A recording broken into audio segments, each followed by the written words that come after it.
ወንጌል ማሪቆስ እዚ ወንጌል ማሪቆስ ዝበሃል መጽሓፍ ጸሓፊኡ ካብቲ ወንጌል ዝኾነ ዓይነት ምልክት እኳ እንተዘይተረኽበ ነገር ግን እዚ ወንጌል ማሪቆስ ዝጸሓፎ ማሪቆስ ዮሐንስ ምዃኑ እታ ናይ ጥንቲ ቤተ ክርስቲያን ሙሉእ ብምሉእ እያ ትሰማምዓሉ።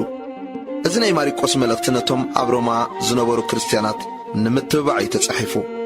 ንሱ ድማ ኢየሱስ ንሱ ክርስቶስ ምዃኑ ንምርዳእ እዩ።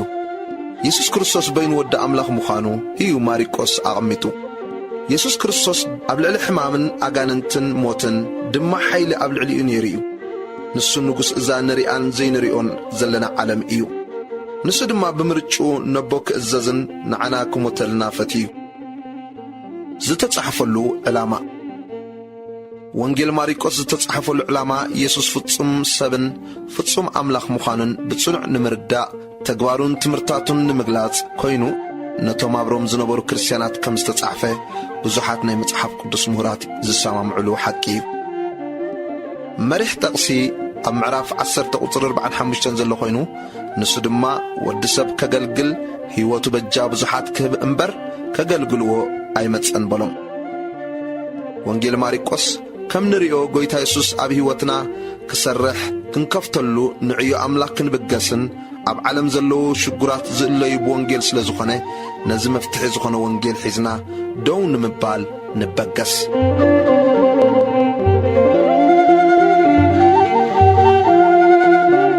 እዚ ዝረኣናዮ ድሕሪ ባይታ ናይ ወንጌል ማሪቆስ ኮይኑ ምዕራፍ 1 ስብከት ዮሐንስ መጥማቕ ቁጽሪ 1 መጀመርታ ወንጌል ናይ ጐይታና ኢየሱስ ክርስቶስ ወዲ ኣምላኽ ቁጽሪ 2 ከምቲ ብነቢ ኢሳይያስ እንሆ መገድኻ ዝጸርግ መልኣኸይ ቀቅድሜኻ እልእኻ ኣለኹ ኣብ በረኻ ዝእውጅ ድምፂ ኣዋጅ ነጋሪ ጐደና እግዚኣብሔር ጽረጉ መገዱን ኣቕንዑ ኢሉ እተጻሕፈ ከምኡ ኸዓ ዮሐንስ ኣብ በረኻ እናኣጥመቐ ንሕድገት ሓጢኣት ዝኸውን ጥምቀት ንስሓ እናሰበኸ መጸ።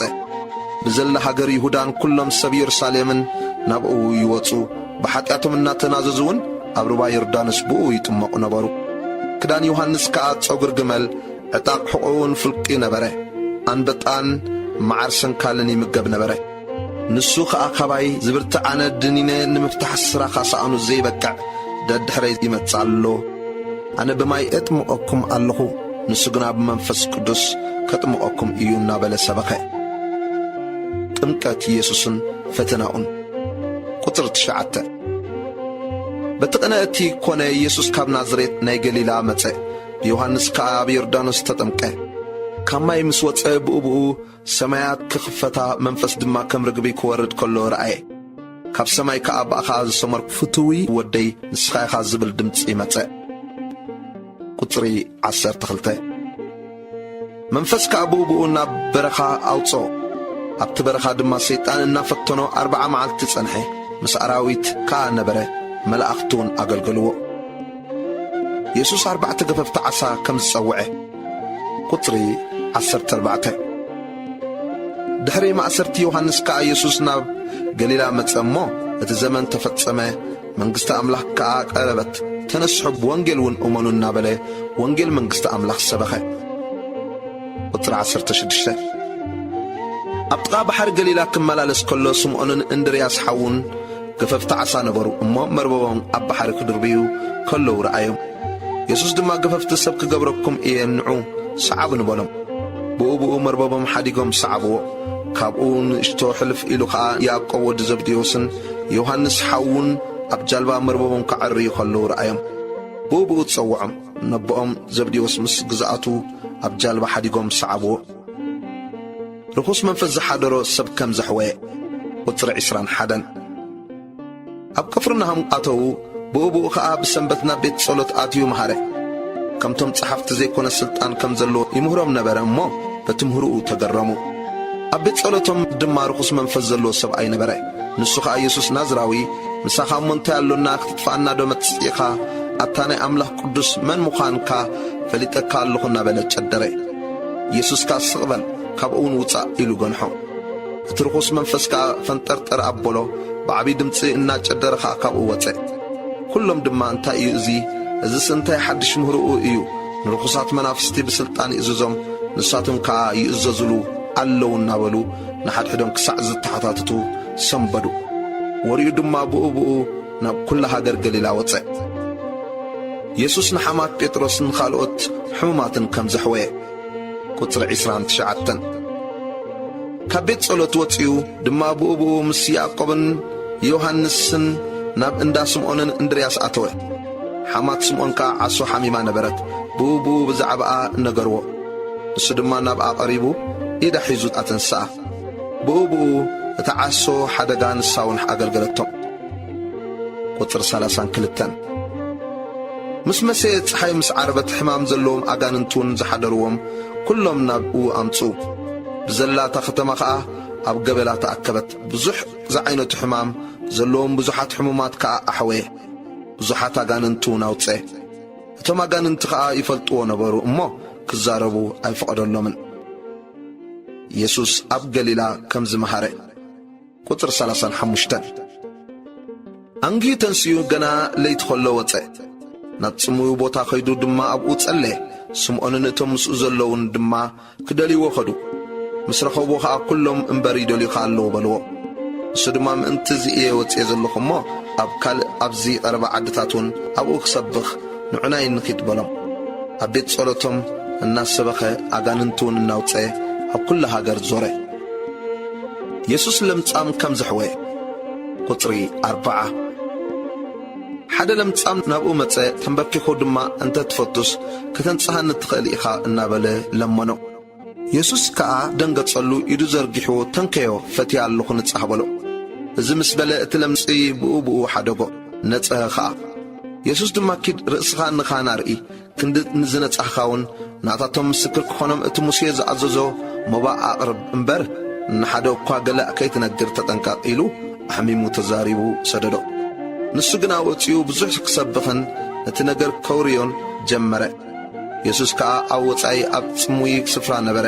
ካብ ኩሉ ወገን ድማ ናብኡ ይመፁ ነበሩ እምበር ብግልፂ ናብ ከተማ ክኣቱ ኣይኮነሉ።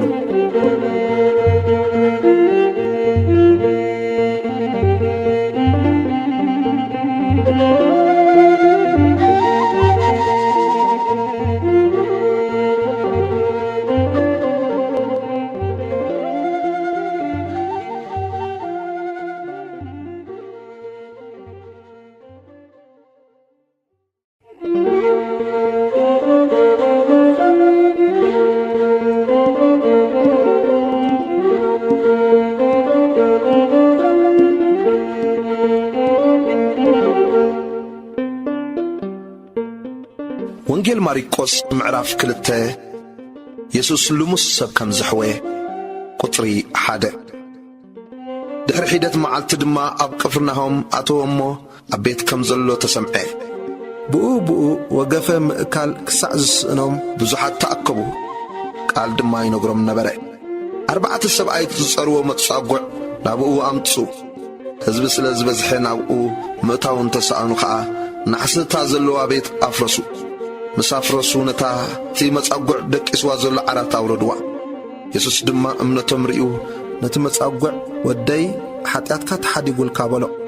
ሓያሎ ካብ ጸሓፍቲ ኣብኡ ተቐሚጦም ነበሩ። ብልቦም ድማ ስለምንታይ እዚ ከም ዝበለ ጸርፊ ይዛረባ ኣሎ?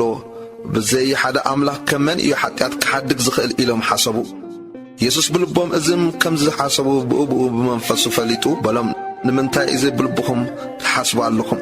ኣየና ይቐልል ነዚ መጻጉዕ ሓጢኣትካ ተሓዲጉልካ ምባል ዶ ወይስ ተንስእ እሞ ዓራትካ ልዒልካ ኪድ ምባል? ወዲ ሰብ ግና ሓጢኣት ክሓድግ ኣብ ምድሪ ሥልጣን ከም ዘለዎ ምንቲ ክትፈልጡ ነቲ መጻጉዕ ናኻ እብለካ ኣለኹ ተንስእ እሞ ዓራትካ ልዒልካ ናብ ቤትካ ኪድ በሎ። ብኡ ተንስዩ ዓራቱ ኣልዒሉ ኣብ ቅድሚ ኩሎም ወፀ። ኩሎም ተደነቑ እሞ ከም ዝበለስ ከቶ ኣይርኢናን ኢሎም ንኣምላኽ ኣመስገንዎ። ለዊ ከም ዝተጸውዐ ቁፅሪ 13 ከም ብሓድሽ ከዓ ናብ ገምገም ባሕሪ ወፀ። ኩሉ ህዝቢ ከዓ ናብኡ መፀ ይምህሮም እውን ነበረ። ክሓልፍ ከሎ ድማ ንለዊ ወዲ እልፍዮስ ኣብ በሪ ቶጎ ተቐሚጡ ረኣዮ እሞ ሰዓበኒ በሎ። ተንስኡ ከዓ ሰዓቦ። ኮነ ድማ ንሱ ኣብ ቤቱ ኣብ ማእዲ ተቐመጠ። ዝሰዓብዎ ብዙሓት ነበሩ እሞ ብዙሓት ተገውትን ሓጣንን ድማ ምስ ኢየሱስን ምስ ደቂ መዛሙርቱን ተቐመጡ። تم صحفتن فرساويانن مستغوتن مسحطانن كبلع كلهم مسرأيون دق مزامرتو سلامنتاي كمستغوتن حطانن زبلعن زساتن بلوم يسوس سمعون حكيم سحمومات امبر تعيات ايدليون ايوم نحطان امبر نصادقان كتصوع اي مصاخون بلوم بزعبات صوم زقرب حتو قطر 18 دق مزامرتي يوحنسن فرساويانن يصومو نبرو متيوم كا دق مزامرتي يوحنسن فرساويانن يصومو አለው ስለምንታይ ደአ ደቅ መዛሙርት ኻይ ዘይጾም ወልዎ ኢየሱስ ተአበሎም አዕሩኽ መርዓው ኸ መርዓዊ ምሳታቶም ከሎ ከመይ ኢሎም ክጾሙ ይኾነሎም መርዓዊ ምሳታቶም ከሎስ ክጾሙ አይኮነሎምን እዩ መርዓዊ ከባታቶም ዝውሰደላ መዓልቲ ደአ ክትመጽያ እሞ ሽዑበታ መዓልቲ እቲኣ ክጾሙ እዮም ቁራጽ ሓድሽ ዓለባ ኣብ ብላይ ክዳን ዘልግብ ኮተ የልቦን እንተዘይኮነስ እቲ ሓድሽ መልገባ ነቲ ብላይ ይቐዶ مقدادو خاز قددي يزخون نحدش وين دما أب حدست أحربتي يعرقوا أمبر نحدش وينس أب أرقوت أحربتي زعرقوا يلبون انت زي كونس اتي حدش ويني نت أحربتي قدو اتويني يفسس أحربتوني بلاشو يسوس قويتا سنبت كم زخانه قطر عسران سالستان كون دما يسوس بسنبت بمعكل زرو قره كحلف كله دق مزامرتو مقدي إنا خدو سويتكم انقصو جمرو فرساويان دما رأي سلامنتا بسنبت مقبارو زي تفقده يقبرو علو بلو نسخة داويت مسانن مستمين زقورس نسون اتو مسؤوز نورون بزمن أبياتر لك كانت كما يلونا بيت أملاك كم زعتوه بجكان كانت انبر مبلعو زي قبا انقرا مرآي كم زبلعي نتو مسؤوز نورون كم زهابهم سي وقادو ينببكم انبلو سنبت دعايا من انت سب اتفترت انبر سبسي من انت سنبت هايكونن باركة ود سب قويتا سنبت دمايو بلوم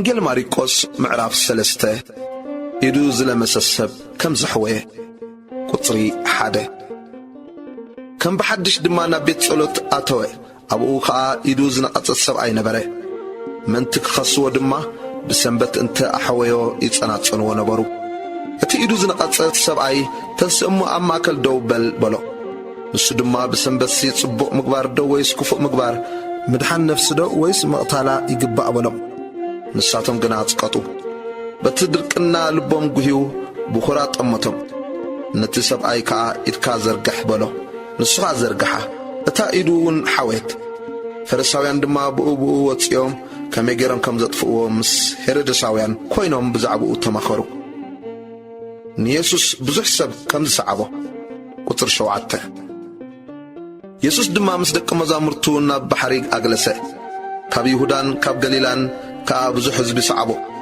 كما يزبل عبي قبر كم زقبر مسمعو كاب يرساليم كاب إدومياس كاب معدو يردانوس كاب مدر تيروسن سيدونان بزحات حزب نابو تعقبو ندق مزامرتو دما اتحزبي مانتخي دفعو نشت جالبا خصنحلو نقرم نبزحات أحويوهم نبر أمو سلازي حمام زلون كلهم مانتك تنكيوو أو يودكو نبرو رخصات منافستون مصر أيوو نسخا ود أملاق إخا إلهم إنا تشدروا أبكميو تدفعوا نسخا كيقهدوا بزح قنحهم عسرت كل التهاورات كم زحاري قطر 13 نابكرن دايبو دما نزد ليوم تصوعي نابقو خامتو مسؤوم انتك خونون كسبكم انتخل أخومن عسرتو كل التقبرم حمومات كحويو أغاننتون كوتسو دما سلطان حبم نسمان كأ بيتروس أوتصالو ياقوب ود زبديوس يوحنس كأحو ناتاتم دما بارنيجيس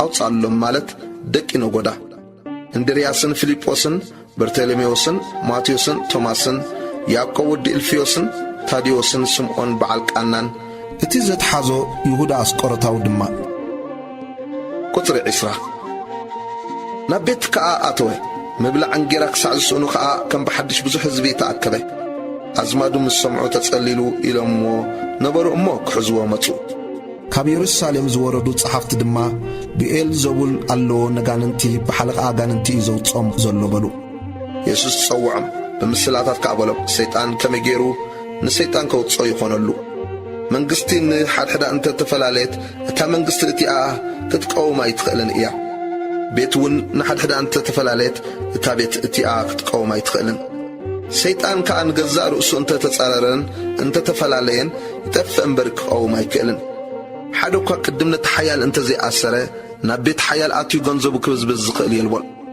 ሽዑ ከዓ ቤቱ ይብዝብዝ ንደቂ ሰብ ኩሉ ሓጢኣትን ዝጸርፍዎ ዘበለ ጸርፍን ክሕደገሎም እዩ እቲ ንመንፈስ ቅዱስ ዝጸረፈ ግና ሓጢኣቱ ንዘለዓለም ይኹንኖ እምበር ንዘለዓለም ሕድገት ከም ዘይረክብ ብሓቂ ይብለኩም ኣለኹ ርኩስ መንፈስ ኣለዎ ስለ ዝበሉ እዩ እዚ ዝበሎም ኣደ ኢየሱስን ኣሕዋቱን ቁጽሪ 31 ኣዲዩን ኣሕዋቱን መጹ ብወጻኢ ደው ኢሎም ከዓ ጸዋዕቲ ለኣኽሉ ብዙሕ ህዝቢ ከቢብዎ ተቐሚጡ ነበረ እሞ እንሆ ኣዲኻን ኣሕዋትካን ኣብ ወጻኢ ኣለዉ ይደልዩኻውን ኣለዉ በልዎ መሊሱ ኣደይ መን እያ ኣሕዋተይ ከ እንመን እዮም በሎም ነቶም ከቢቦሞ ተቐሚጦም ዘለዉ ጠሚቱ ከዓ ኣደይን ኣሕዋተይን እነዉ ሓወይን ሓብተይን ኣደይንሲ ፍቓድ ኣምላኽ ዝገብር ዘበለ ኩሉ እዩ በሎም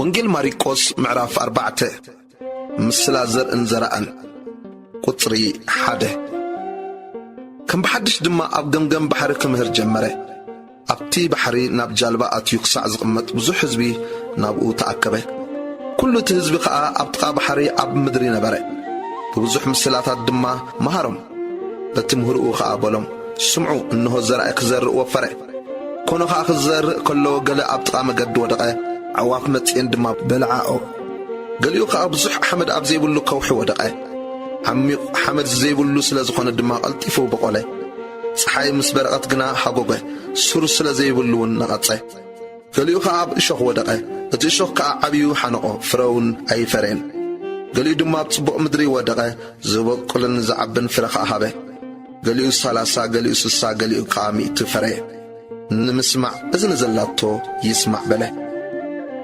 ترجم مسلا زرعي قطري 10 نبينو مسكون قاع اتم كبيوم مزلو مستم 10 وكلت خوينم بزعبات مسلا حتتو نسخ عبلم مفلاط مستر منغست املاخنا اخاتكم ايتوهبه اتم بوصا زلو غنا النار ايو كريو امكيس وطم الناس سمعوا كسمعوا امكيس توعلو كيملسو يقراون من تكيبللهم سي كل بمسلا يزخون بولم دما نزي مسلا ازدو ايفلطكم وان كما يجيركم داك من كل مسلاتات كدستقولوا ويكم اتي زرعي نتقال يزرعو اتم قال اب التزرع طا مقد زلو زياتم ايام مسمعوا بأبو سيطان متيون نتي اب لبهم التزرع قال يوسدو كمو كا اتم او كوحي تزرعو زياتم ايام نتقال مسمعوا بأبو بحقوس يقبلوا نشعو ايام انبر سر يبلمن دحار سلتك قال مكرا وي سدت مسكونه قلطيفهم ينقفو اتم اب الشوخ التزرعو دما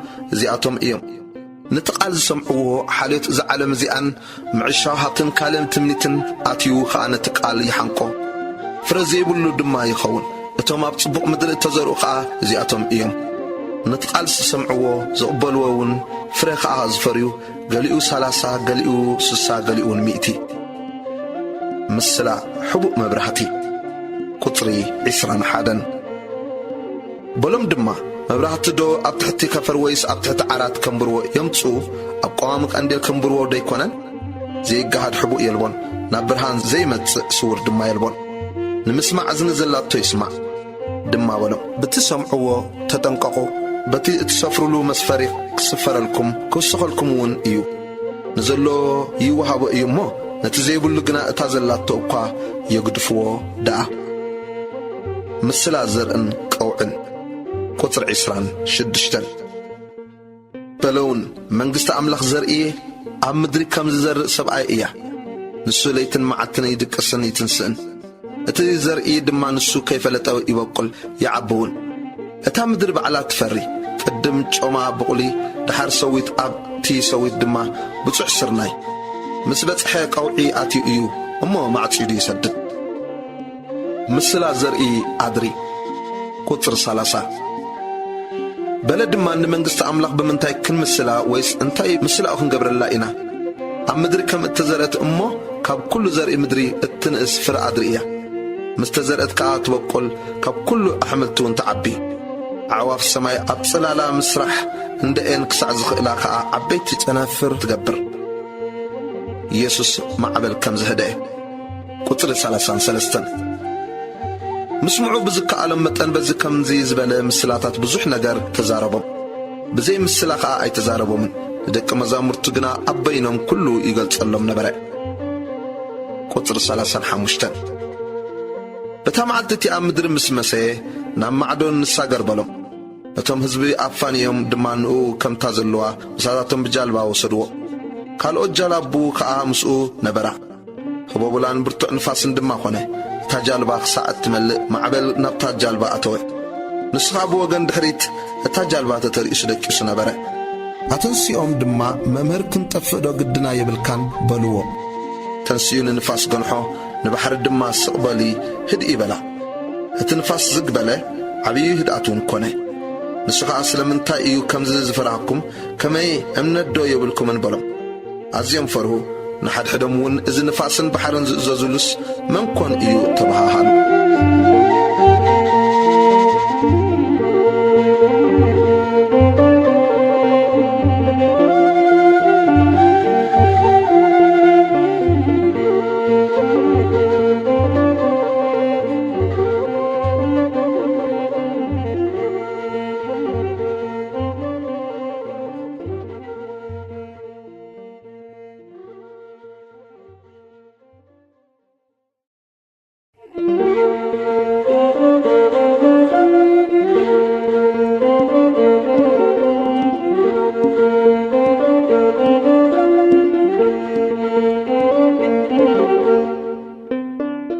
ወንጌል ማሪቆስ ምዕራፍ 5 ርኹስ መንፈስ ዝሓደሮ ሰብ ከም ዘሕወየ ቁፅሪ 1 ናብ ማዕዶ ባሕሪ ናብ ሃገር ገርጊሴኖን መጹ ካብ ጃልባ ምስ ወፀ ብኡብኡ ርኹስ መንፈስ ዝሓደሮ ሰብኣይ ካብ መቓብር ወፂኡ ተጓነፎ ንሱ ኣብ መቓብር ይነብር ነበረ ብመቑሕ እኳ ኸጽንዖ ዝኸኣለ ኣይነበረን ብመቑሕን ብሰንሰለትን ብዙሕ ሰዓይ ይእሰር ነበረ ንመቑሕ ይሰብሮን ሰንሰለቱን ይበትኮ ነበረ እሞ ክሕምቆ ዝኸኣለ ኮቶ ኣይነበረን ኩሉ ሳዕ ድማ ለይትን መዓልትን ኣብ መቓብርን ኣብ ኣኽራንን ኮይኑ የእዊ ስጋኡ ከዓ ብጽልጽለ ይበጥሕ ነበረ ንየሱስ ርሑቕ ከሎ ምስ ረኣዮ ጐይዩ ሰገደሉ እሞ ወየሱስ ወዲ ልዑል ኣምላኽ ምሳኻ እንታይ ኣሎኒ ከይተሳቐኒ ብኣምላኽ እምሕለካ ኣለኹ እናበለ ብዓብዪ ድምፂ ጨደረ ኢየሱስ ኣታ ርኹስ መንፈስ ካብዚ ሰብኣይ ዝውፃእ ስለ ዝበሎ እዩ ስምካ ኸ እንታይ እዩ ኢሉ ሓተቶ ንሱ ከዓ ብዙሓት ኢና እሞ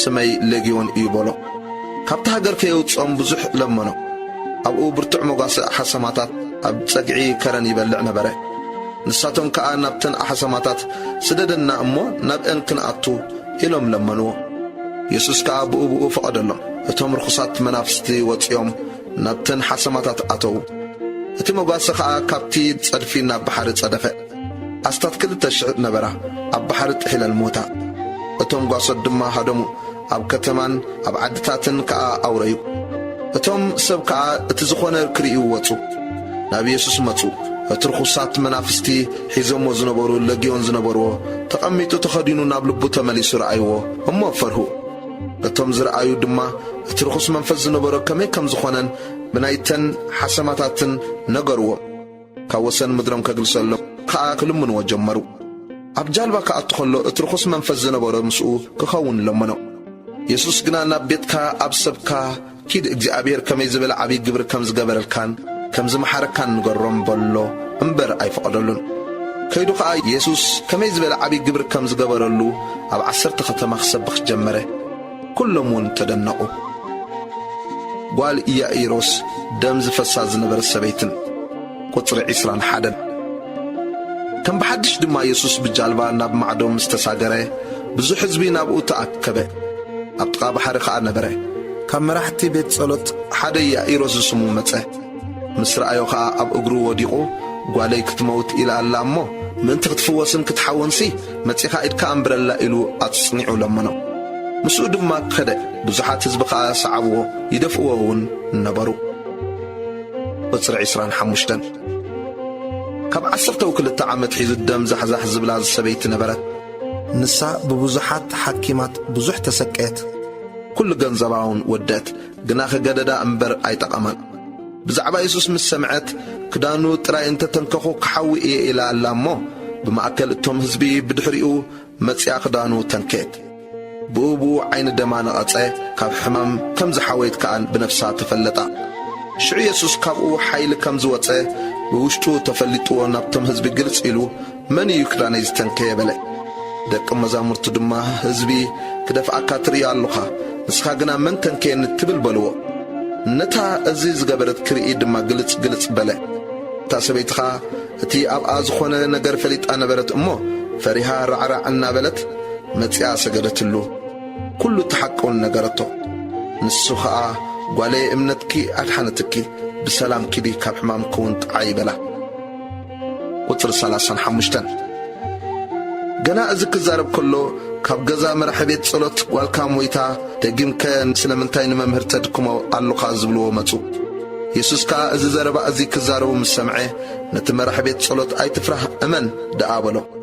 ብዘይ ጴጥሮስን ያዕቆብን ዮሐንስ ሓዊ ያዕቆብን ሓደ እኳ ክስዕቦ ኣይፈቐደን። ናብ ገዛ እቲ መራሒ ቤት ጸሎት ከዓ ኣተው። ጫውጫው ዝብሉን ዝበኽዩን ብዙሕ ዋይ ዋይ ዝብሉን ረአየ።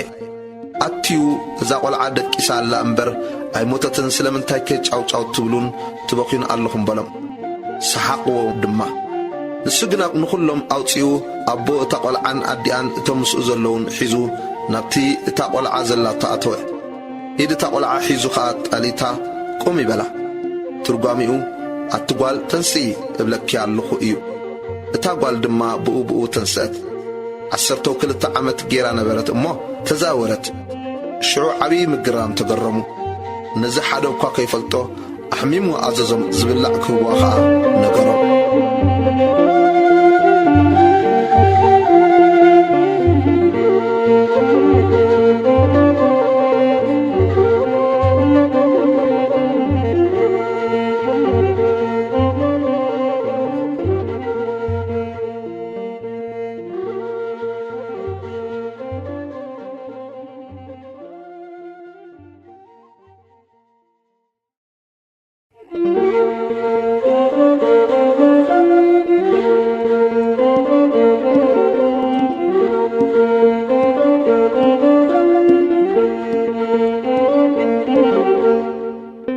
ወንጌል ማርቆስ ምዕራፍ 6 ኢየሱስ ኣብ ናዝሬት ምቕባል ከም ዝኣበይዎ።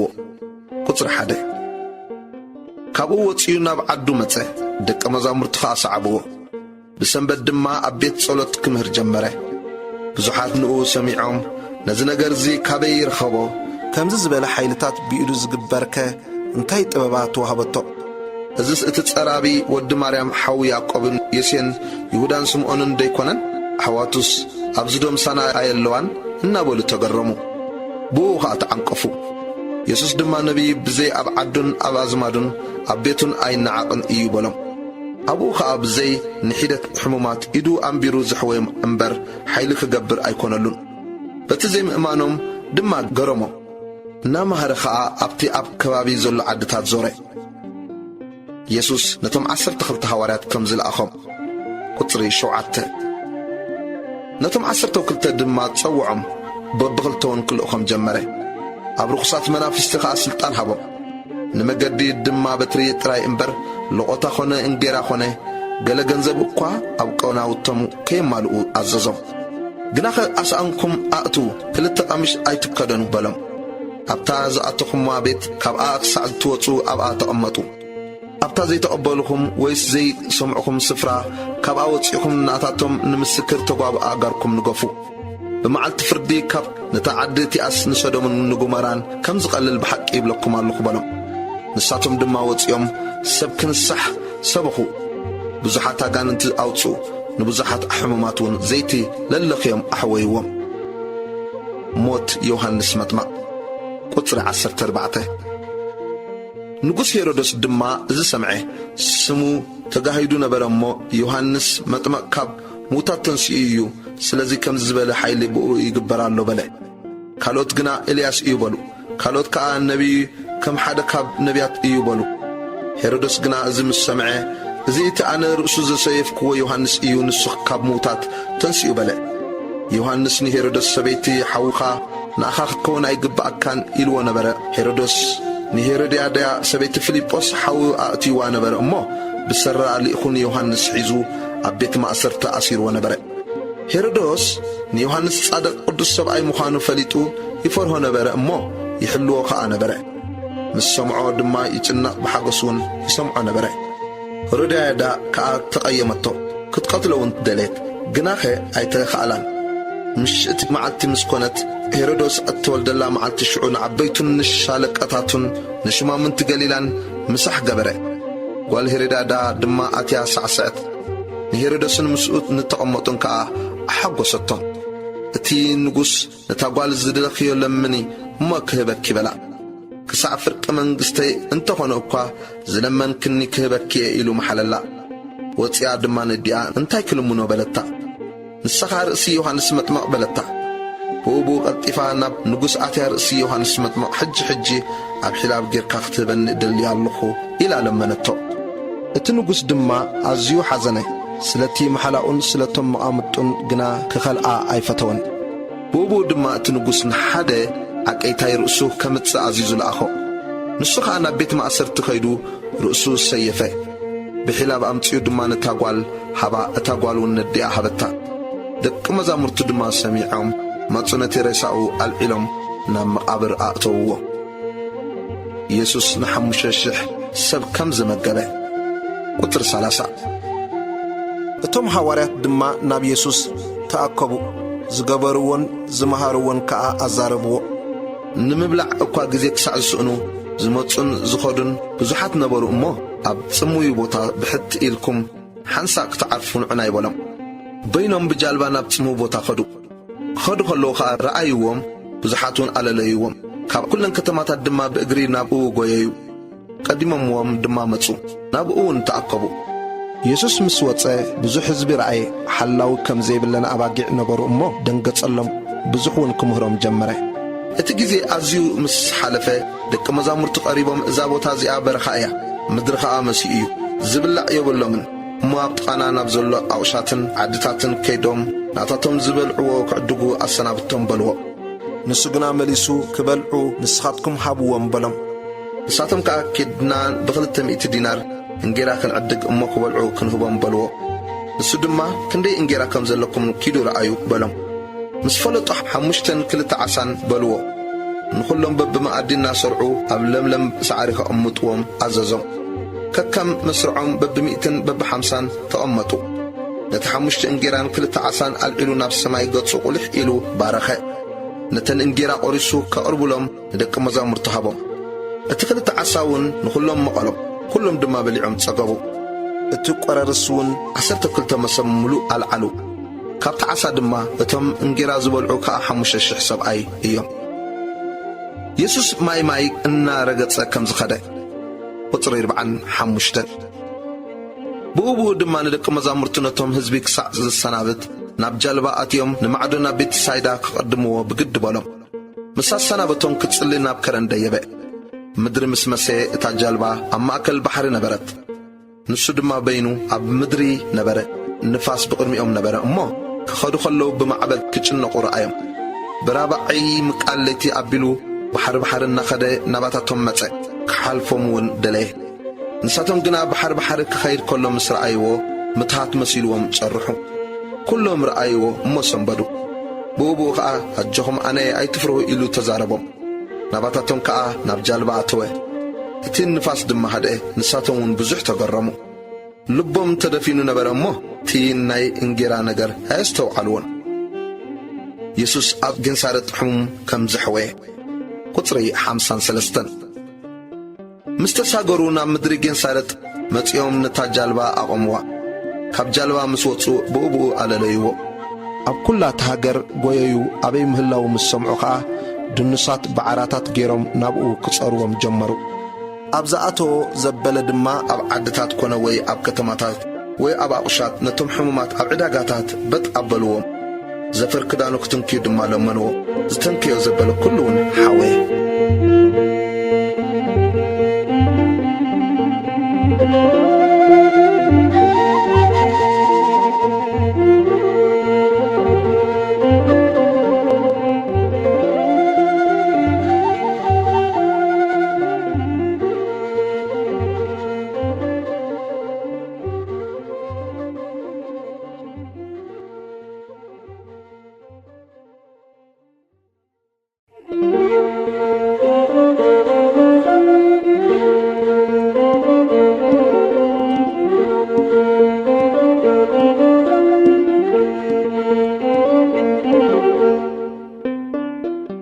ወንጌል ማርቆስ ምዕራፍ 7 ትእዛዝ እግዚአብሔር ስርዓት 7 ቁጥር 1 ሽዑ ፈሪሳውያን ሓያሎ ካብ ኢየሩሳሌም ዝመጹ ጸሓፍትን ናብኡ ተኣከቡ ንሓያሎ ካብ ደቂ መዛሙርቱ ድማ ብዝረኸሳ ማለት ብዘይተሓጽባ ኣእዳው እንጌራ ክበልዑ ከለዉ ረኣይዎ ፈሪሳውያንን ኩሎም ኣይሁድን ስርዓት ዓበይቲ ምእንቲ ክሕሉ ኣእዳዎም ኣጸቢቖም ከይተሓጽቡ ከቶ ኣይበልዑን ነበሩ እሞ ካብ ዕዳጋ ምስ መጹን ከይተሓጽቡ ኣይበልዑን ነበሩ ካልእ ብዙሕ ድማ ከም ምሕጻብ ጣሳን ዕትሮን ድስትን ዓራትን ዝመስል ክሕልውዎ ኢሎም እተቐበልዎ ነበሮም ጸሓፍትን ፈሪሳውያንን ድማ ስለምንታይ ደቂ መዛሙርትኻ ከም ስርዓት ዓበይቲ ዘይከዱ ኣእዳዎም ከይተሓጽቡስ እንጌራ ዝበልዑ ኢሎም ሓተትዎ ንሱ ኸ ኣበሎም ኣቱም ግቡዛት ከምቲ ጽሑፍ እዚ ህዝቢ እዚ ብኸናፍሩ የኽብረኒ ልቦም ግና ካባይ ርሑቕ እዩ ግና ኸምህሮ ስርዓት ሰብ እናመሃሩ ብኸንቱ እዮም ዘምልኹኒ ዝብል ኢሳይያስ ብዛዕባኹም ጽቡቕ ተነበየ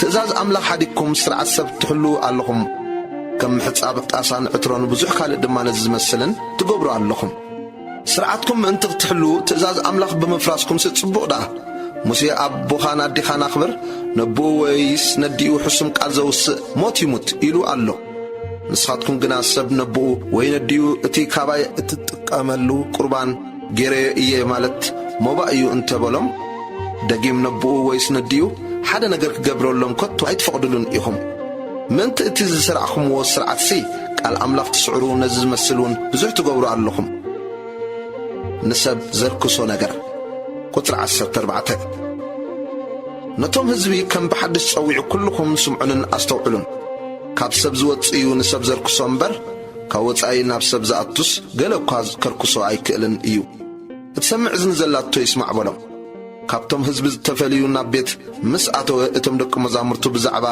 እዚ ምስላ እዚ ሓተትዎ በሎም ከዓ ንስኻትኩም ዶ ድማ ክሳዕ ክንድዚ ደናቑርቲ ኢኹም ካብ ወፃኢ ናብ ሰብ ዝኣቱ ኩሉ ከርክሶ ከም ዘይክእል ዶ ኣይትፈልጡን ኢኹም ናብ ከብዲ እምበር ናብ ልቢ ኣይወረድን እዩ እሞ ንኹሉ መባልዕ እናጽረየ ድማ እዩ ንግዳም ዝወፅእ በለ ድማ እቲ ካብ ሰብ ዝወፅእ ደኣ እዩ ንሰብ ዘርክሶ ካብቲ ውሽጢ ልቢ ሰብ ክፉእ ሓሳብ ይወፅእ እዩ እሞ ምንዝር ስርቂ ቅትለት ዝሙት ስስዐ ክፍኣት ጉርሒ ቅለት ቅንኣት ጸርፊ ኩርዓት ዕሽነት እዚ ኩሉ ክፉእ ካብ ውሽጢ እዩ ዝወፅእ ንሰብ ከዓ ይርክሶ እምነት ሓንቲ ሰበይቲ ቁጥሪ 24 ካብኡ ነቒሉ ከዓ ናብ ወሰን ምድሪ ጢሮስን ሲዶናን ከደ ናብ ቤት ምስ ኣተወ ሓደ እኳ ክፈልጦ ኣይፈትወን ክሕባእ ከዓ ኣይኮነሉን ሓንቲ ሰበይቲ ጓላ ብርኹስ መንፈስ እተተሓዘታ ወሪኡ ሰሚዓ መጸት ኣብ እግሩ እውን ተደፍአት እታ ሰበይቲ ጽርዓዊት ነበረት ወለዳ ኣሶርያ ፍንቄ እዩ ካብ ጓላ ጋኔን ከውፅኣላ ከዓ ለመነቶ ኢየሱስ ድማ እንጌራ ውሉድ ኣልዒልካ ንኽላባት ምሃብ ጽቡቕ ኣይኮነን እሞ ሕደጊ ቅድም እቶም ውሉድ ይጽገቡ በላ ንሳ ከዓ እወ ጐይታይ ኣኽላባት ድማ ርፍራፍ ውሉድ ካብ ትሕቲ መኣዲ ይበልዑ እዮም ኢላ መለሰትሉ ንሱ ድማ ስለዚ ቃል እዚ ኪዲ እቲ ጋኔን ካብ ጓል ክወፅዩ በላ ናብ ቤታ ምስ ተመልሰት ታቆልዓ ኣብ ዓራት በጢላ እቲ ጋኔን ከዓ ወፅዩላ ረኸበታ ኢየሱስ ዓባስን ጸማምን ሰብ ከም ዘሕወየ ቁጽሪ 31 ከም ብሓድሽ ድማ ካብ ወሰን ምድሪ ጢሮስ ወፀ ብሲዶና ገይሩ ከዓ ብማእከል 10 ዓዲ ናብ ባሕሪ ገሊላ ከደ ሓደ ጸማምን ዓባስን ናብኡ ኣምፂኦም ኢዱ ከምብረሉ ለመንዎ ካብቶም ህዝቢ ንበይኑ ወሲዱ ድማ ኣጻብዑ ኣብ እዛኑ ኣንቢሩ ጥፍ ኢሉ ልሳኑ ተንከ ናብ ሰማይ ቁልሕ ኢሉ ኣተንፊሱ ከዓ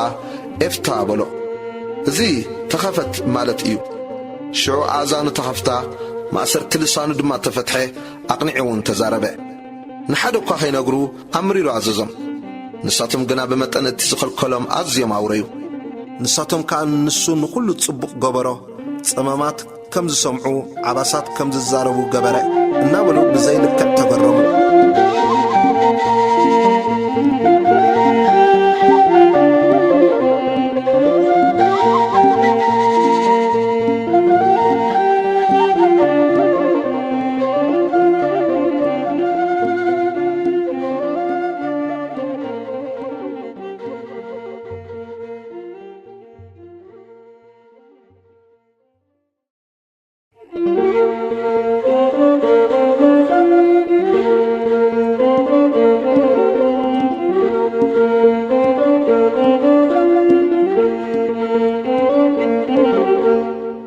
ወንጌል ማርቆስ ምዕራፍ 8 ኢየሱስ 4,000 ሰብ ከም ዘጽገበ ቁጽሪ 1 በጥቕነቲ ከም ብሓድሽ ብዙሕ ህዝቢን ምስ ተኣከበ ዝብላዕ ኣይነበሮምን እሞ ነቶም ደቀ መዛሙርቱ ጸዊዑ እዞም ህዝቢ እዚኦም 3 መዓልቲ ምሳይ ገይሮም እዮም ዝብላዕ ከዓ ይብሎምን እሞ የደንግጹን ኣለዉ ሓያሎ ኻባታቶም ካብ ርሑቕ ዝመጹ እዮም ጸሞምና ናብ ቤቶም እንተ ኣሰናበትክዎም ኣብ መገዲ ክሕለሉ እዮም በሎም ደቀ መዛሙርትኻ ኣብዚ በረኻዚ ዳኣ ነዞም ሰብ እዚኦም ዘጽግብ እንጌራ ካበይ ይርከብ ኢሎም መለስሉ ንሱ ኸዓ ክንደይ እንጌራኸ ኣለኩም ኢሉ ሓተቶም ንሳቶም 7 በልዎ ነቶም ህዝቢ ኸዓ ኣብ ምድሪ ክቕመጡ ኣዘዞም እተን 7 እንጌራ ወሲዱ ኣመስጊኑ ቈረሰ ንደቀ መዛሙርቱ ኸዓ ክቐርቡሎም ሃቦም ነቶም ህዝቢ ድማ ቀረቡሎም ሒደት ዓሳ ኸዓ ነበሮም ንኡ ድማ ባሪኹ ሃቦም ክቐርቡሎም እውን ኣዘዘ በሊዖም ጸገቡ ዝተረፈ ቈረርስ ከዓ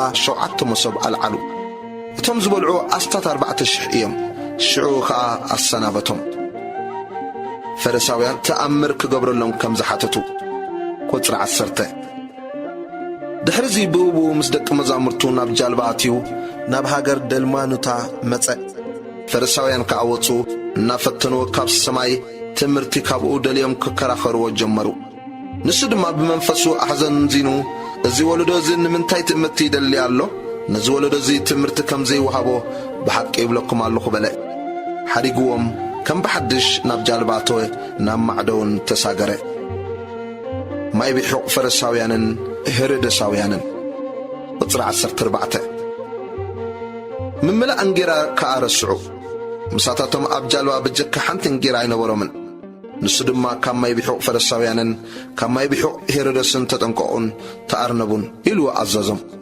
ንሓድሕዶም ድማ እንጌራ ስለ ዘይብልና ኢሎም ሓሰቡ ኢየሱስ ድማ ፈሊጡ በሎም ንምንታይ እንጌራ ስለ ዘይምህላኩም ትሓስቡ ገና ዶ ኣይትፈልጡን ወይስ ኣይተስተውዕሉን ኢኹም ልብኹም ዶ ድፉን እዩ ኣዒንቲ ከልዋኹም ሴ ኣይትርእዩ ዶ ኣእዛን ከልዋኹም ከ ኣይትሰምዑን ዶ ኣይትዝክሩን ደኸ ኢኹም እቲ 5 እንጌራ ን5,000 ምስ ቈረስኩኸ ቈረርስ ዝመልአ ክንደይ መሶብ ኣልዓልኩም ንሳቶም ከዓ 12 በልዎ እቲ 7 እንጌራ ን4,000 ምስ ቈረስኩኸ ቈረርስ ዝመልአ ክንደይ መሶብ ኣልዓልኩም ንሳቶም ከዓ 7 በልዎ ንሱ ድማ ገና ዶ ኣይተስተውዕሉን ኢኹም በሎም ኣብ ቤት ሳይዳ ንሓደ ዕውር ከም ዘሕወየ ቁጽሪ 22 ናብ ቤት ሳይዳ ከዓ መጹ ዕውር ናብኡ ኣምፂኦም ክትንክዮ ለመንዎ ነቲ ዕውር ድማ ብኢዱ ሒዙ ናብ ወጻኢ እቲ ዓዲ ወሰዶ ኣብ ዒንቱ ጥፍ ኢሉ ከዓ ኢዱ ኣንበረሉ እሞ ገለ ዶ ትርኢ ኣለኻ ኢሉ ሓተቶ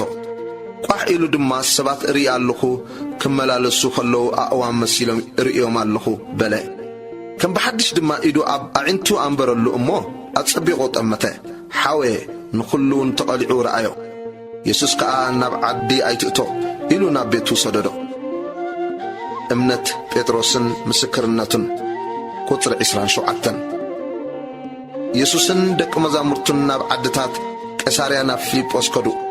ነቶም ደቀ መዛሙርቱ ከዓ ኣብ መገዲ ሰብ መን እዩ ይብሉኒ ኣለዉ ኢሉ ሓተቶም። ንሳቶም ድማ ገሊኦም ዮሐንስ መጥማቕ፣ ካልኦት ድማ ኤልያስ፣ ካልኦት እውን ሓደ ካብ ነቢያት እዩ ዝብሉ ኣለዉ በልዎ። ንሱ ድማ ንስኻትኩም ከመን እዩ ትብሉኒ ኣለኹም በሎም። ጴጥሮስ መሊሱ ንስኻ ክርስቶስ ኢኻ በሎ። ሽዑ ብዛዕባኡ ንሓደ እኳ ከይዛረቡ ሓሚሙ ኣዘዞም።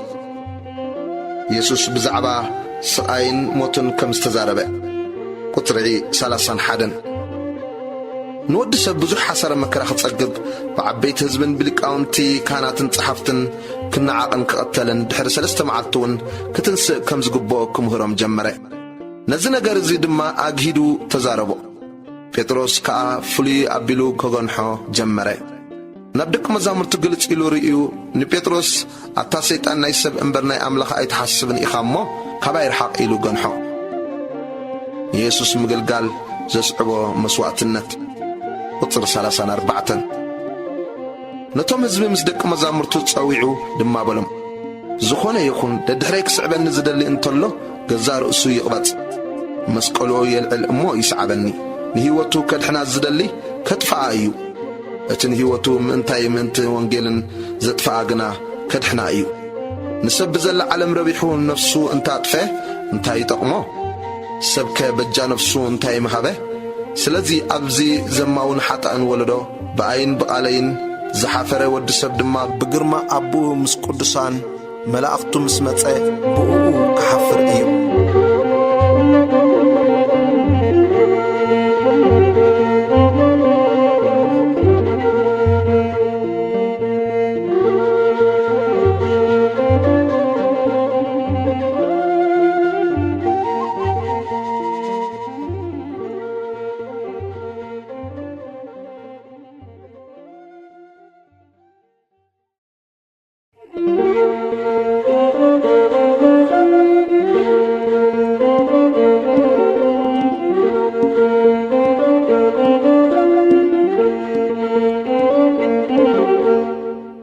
ወንጌል ማርቆስ ምዕራፍ 9 ትርኢት ኢየሱስ ከም ዝተለወጠ ቁጥሪ 1 ንሱ ድማ ካብዞም ኣብዚ ደው ኢሎም ዘለዉ ንመንግሥቲ ኣምላኽ ብሓይሊ ክትመጽእ ክላ ክሳዕ ዝርእዋ ሞት ዘይጥዕሙ ሓያሎ ከም ዘለዉ ብሓቂ ይብለኩም ኣለኹ በሎም።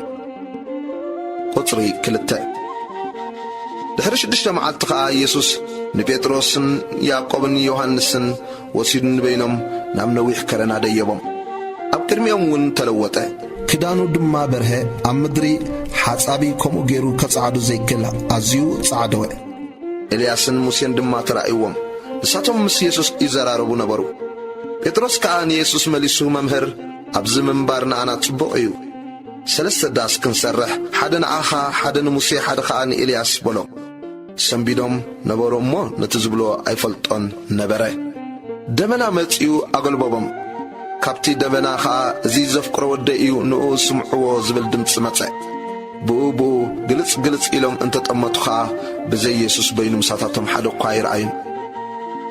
ቁጥሪ 9 ካብ ከረን ክወርዱ ከለዉ ድማ ወዲ ሰብ ካብ ምዉታት ምስ ተንስአ እንተዘይኮይኑ እቲ ዝረአይዎ ንሓደ እኳ ከይነግሩ ኣዘዞም።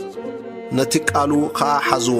ንሓድሕዶም እውን ካብ ምዉታት ምትንሳእሲ እንታይ ኮን እዩ ኢሎም ተመራመሩ። ንሳቶም ድማ ከመይ ደኣ ጸሓፍቲ ኤልያስ ቅድም ክመጽእ ይግባእ ዝብሉ ኢሎም ሓተትዎ። ንሱ ከዓ ቅድም ኤልያስ ይመጽእ ንኹሉ ከዓ የቕንዕ። ብዛዕባ ወዲ ሰብከ ከመይ ተጽሒፉ ኣሎ ብዙሕ ሓሳረ መከራ ክጸግብን ክነዓቐን እዩ። ኣነ ግና ኤልያስ መጸ ከምቲ ተጻሕፈሉ ድማ ዝደለዩ ዘበለ ገበርዎ እብለኩም ኣለኹ ኢሉ መለሰሎም። ኢየሱስ ርኹስ መንፈስ ዝሓደሮ ከም ዘሕወየ ቁጥሪ 14 ናብቶም ደቀ መዛሙርቲ ምስ መጸ ብዙሕ ሕዝቢ ከቢብዎም ጸሓፍቲ እውን ክከራኸርዎም ከለዉ ረአየ። ሽዑ እቶም ሕዝቢ ምስ ረኣይዎ ሰንበዱ ናብኡ ጐይዮም ከዓ ሰላም በልዎ። ንጸሓፍቲ ድማ ብዛዕባ እንታይ ትከራኸርዎም ኣለኹም ኢሉ ሓተቶም። ሓደ ካብቶም ሕዝቢ ከዓ መምህር ንወደይ ዘይዛረብ መንፈስ ሒዝዎስ ናባኻ ኣምጽእዮ ኣለኹ፣ ኣብ ዝሓዞ ድማ የንበድብዶ ንሱ ከዓ ይዓፍር ኣስናኑ ይሕርቅም ይነቅጹን ንደቂ መዛሙርትኻ ድማ ከውፅዎ ነጊረዮምሲ ንሳቶም ግና ኣይከኣሉን ኢሉ መለሰሉ። ንሱን ኣታ ዘይእሙን ወለዶ ክሳዕ መዓዝ ምሳኻትኩም ክነብር እየ? ክሳዕ መዓዝሲ ክዕገሰኩም እየ? ናባይ ኣምጽዎ ኢሉ መለሰ። ናብኡ ድማ ኣምጽዎ። ምስ ረኣዮ ሽዑት መንፈስ ፈንጠርጠር ኣበሎ ናብ ምድሪ ወዲቑ ኣንገርገረ ዓፈረ ኸዓ። ኢየሱስ ድማ ነብኡ እዚ ካብ ዝሕዞ ክንደይ ዘመኑ እዩ ኢሉ ሓተቶ። ንሱ ኸዓ ካብ ንእስነቱ ከጥፎ ብዙሕ ሳዕ ኣብ ሓውን ኣብ ማይን ደርቢይዎ። ገለ ትኽእል እንተኾንካ ግና ደንግጸልናን ርድኣናን በሎ። ኢየሱስ ከዓ ትኽእል እንተኾንካ ትብል ኣለኻ ንዝኣምን ኩሉ ይከኣል እዩ በሎ። ብኡብኡ ኣቦቱ ቈልዓ ዓው ኢሉ ኣኣምን ዘይምእማነይ ደግፎ በለ። ኢየሱስ እቶም ሰብ ናብኡ ክጐዩ ምስ ረኣየ ነቲ ርኩስ መንፈስ ኣታ ዘይዛረብ ጸማም መንፈስ እዝዘካ ኣለኹ ካብኡ ውፃእ ተመሊስካ እውን ኣይትእተውዎ ኢሉ ገንሖ። ገዓረ ብዙሕ ፈንጠርጠር ኣቢልዎ ከዓ ወፀ። ብዙሓት ሞይቱ ክሳዕ ዝብልዎ ድማ ከም ሬሳ ኾነ። ኢየሱስ ግና ብኢዱ ሒዙ ኣተንስኦ እሞ ተንስአ። ናብ ቤት ምስ ኣተወ ደቂ መዛሙርቱ ብሕት ኢሎም ከመይ ደኣ ንሕና ምውፃኡ ዝሰኣና ኢሎም ሓተትዎ። ንሱውን እዚ ከም ዝበለ ዓሌት ብዘይ ብጸሎትን ብጾምን ክወፅእ ኣይክእልን እዩ በሎም። ኢየሱስ ብዛዕባ ሕማማቱ ደጊሙ ከም ዝተዛረበ ቁፅር 30 ካብኡ ወፂኦም ብገሊላ ሓለፉ። ሓደ እኳ እዚ ክፈልጥ ኣይፈትወን። ንደቂ መዛሙርቱ ከዓ ይምህሮም ነበረ እሞ ወዲ ሰብ ኣብ ኢድ ሰብ ይውሃብ ኣሎ ክቐትልዎ ድማ እዮም። ምስ ተቐትለ ከዓ ድሕሪ 3 መዓልቲ ክትንስእ እዩ በሎም። ንሳቶም ግና ነዚ ነገርዚ ኣየስተውዓልዎን ከይሓትዎ ከዓ ፈርሁ። ካብ ኩሉ ዝዓብይ መን እዩ?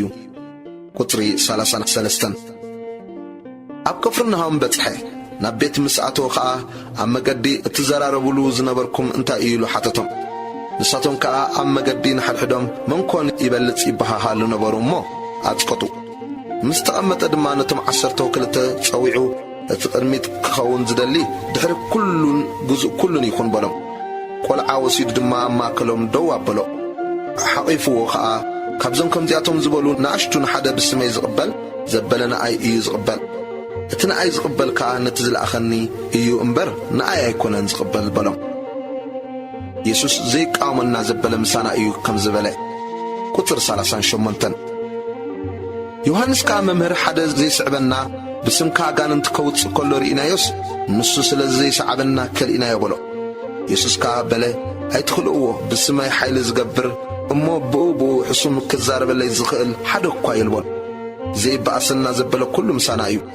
ናይ ክርስቶስ ስለ ዝኾንኩም ጣሳ ማይ ዝሑል ብስመይ ዘስትየኩም ዘበለ ዓስቡ ከም ዘይስእን ብሓቂ ይብለኩም ኣለኹ። ምኽንያት ሓጢኣት ቁፅሪ 42 ነቲ ካብዞም ብኣይ ዝኣምኑ ንኣሽቱ ንሓደ ዘስሕት መጥሓን ኣድጊ ኣብ ክሳዱ ተኣሲሩ ኣብ ባሕሪ ክጥሕል ምሕሾ ነይሩ። ቁፅሪ 43 ኢድካ እንተ ኣስሓተትካ ቁረጻ፣ ክልተ ኢድ ኣሊካ ናብቲ ዘይጠፍእ ሓዊ ሓሰኸኦም ኣብ ዘይመውት ሓዊውን ኣብ ዘይጠፍእ ገሃንም ካብ እትድርበስ ቁርጽ ኮንካ ናብ ሕይወት ምእታው ይሕሸካ።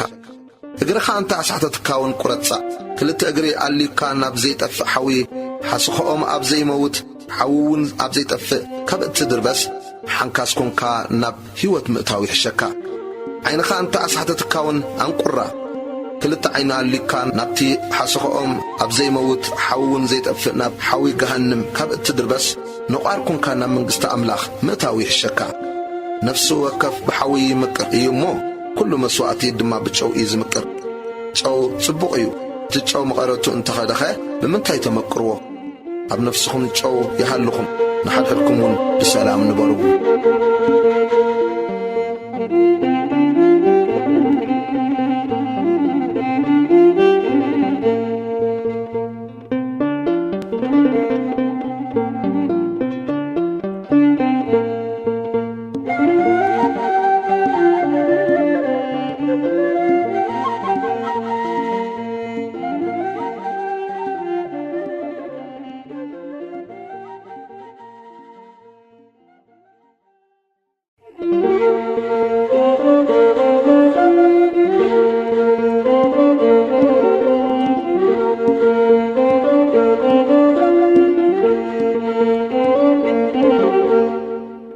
ወንጌል ማርቆስ ምዕራፍ 10 ፍትሕ ከም ዘይግባእ።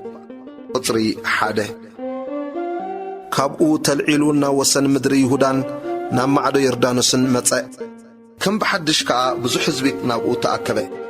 ከምቲ ልማዱ እውን መሊሱ መሃሮም። ፈሪሳውያን ድማ ምእንቲ ክፍትንዎ መጺኦም ሰብኣይ ንሰበይቱ ክፈትሓዶ ተፈቒዱሉ እዩ ኢሎም ሓተትዎ።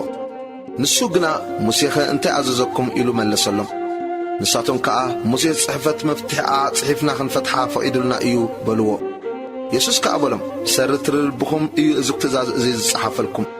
ካብ መጀመርታ ፍጥረት ግና ኣምላኽ ሰብኣይን ሰበይትን ገይሩ እዩ ዝፈጠሮም።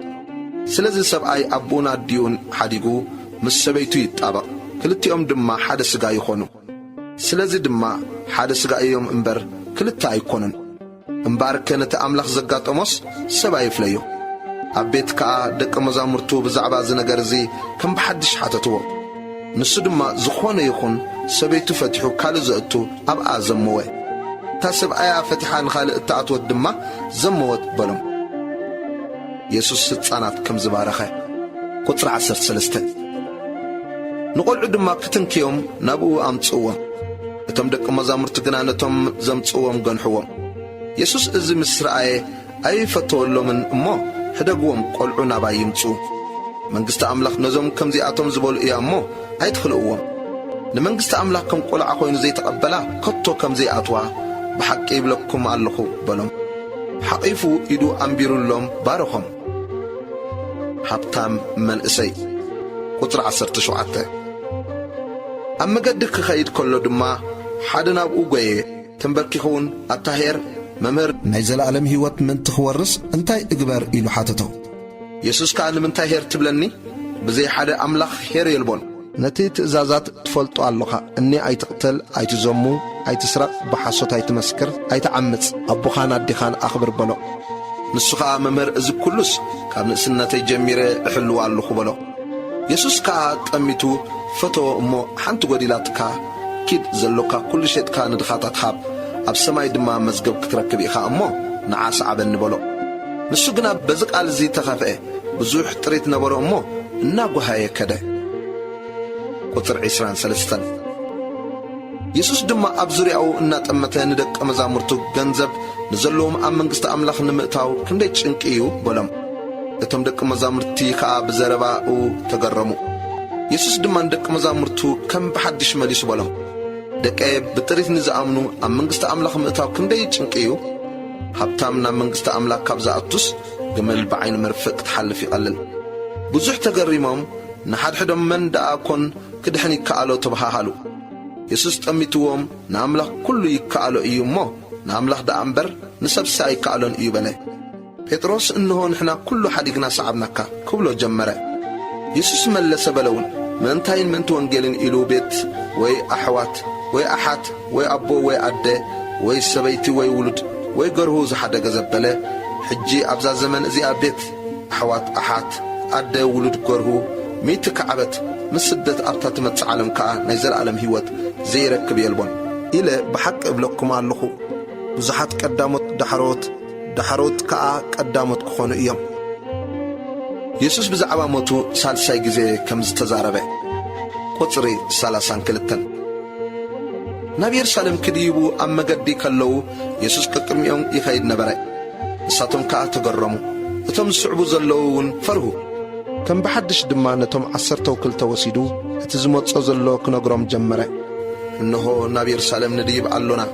ንወዲ ሰብ ኣብ ሊቃውንቲ ካህናትን ኣብ ጸሓፍትን ከትሕዝዎ እዮም። ንሳቶም ድማ ፍርዲ ሞት ክፈርድሉ ንሕዛቡን ኣሕሊፎም ክህብዎ እዮም።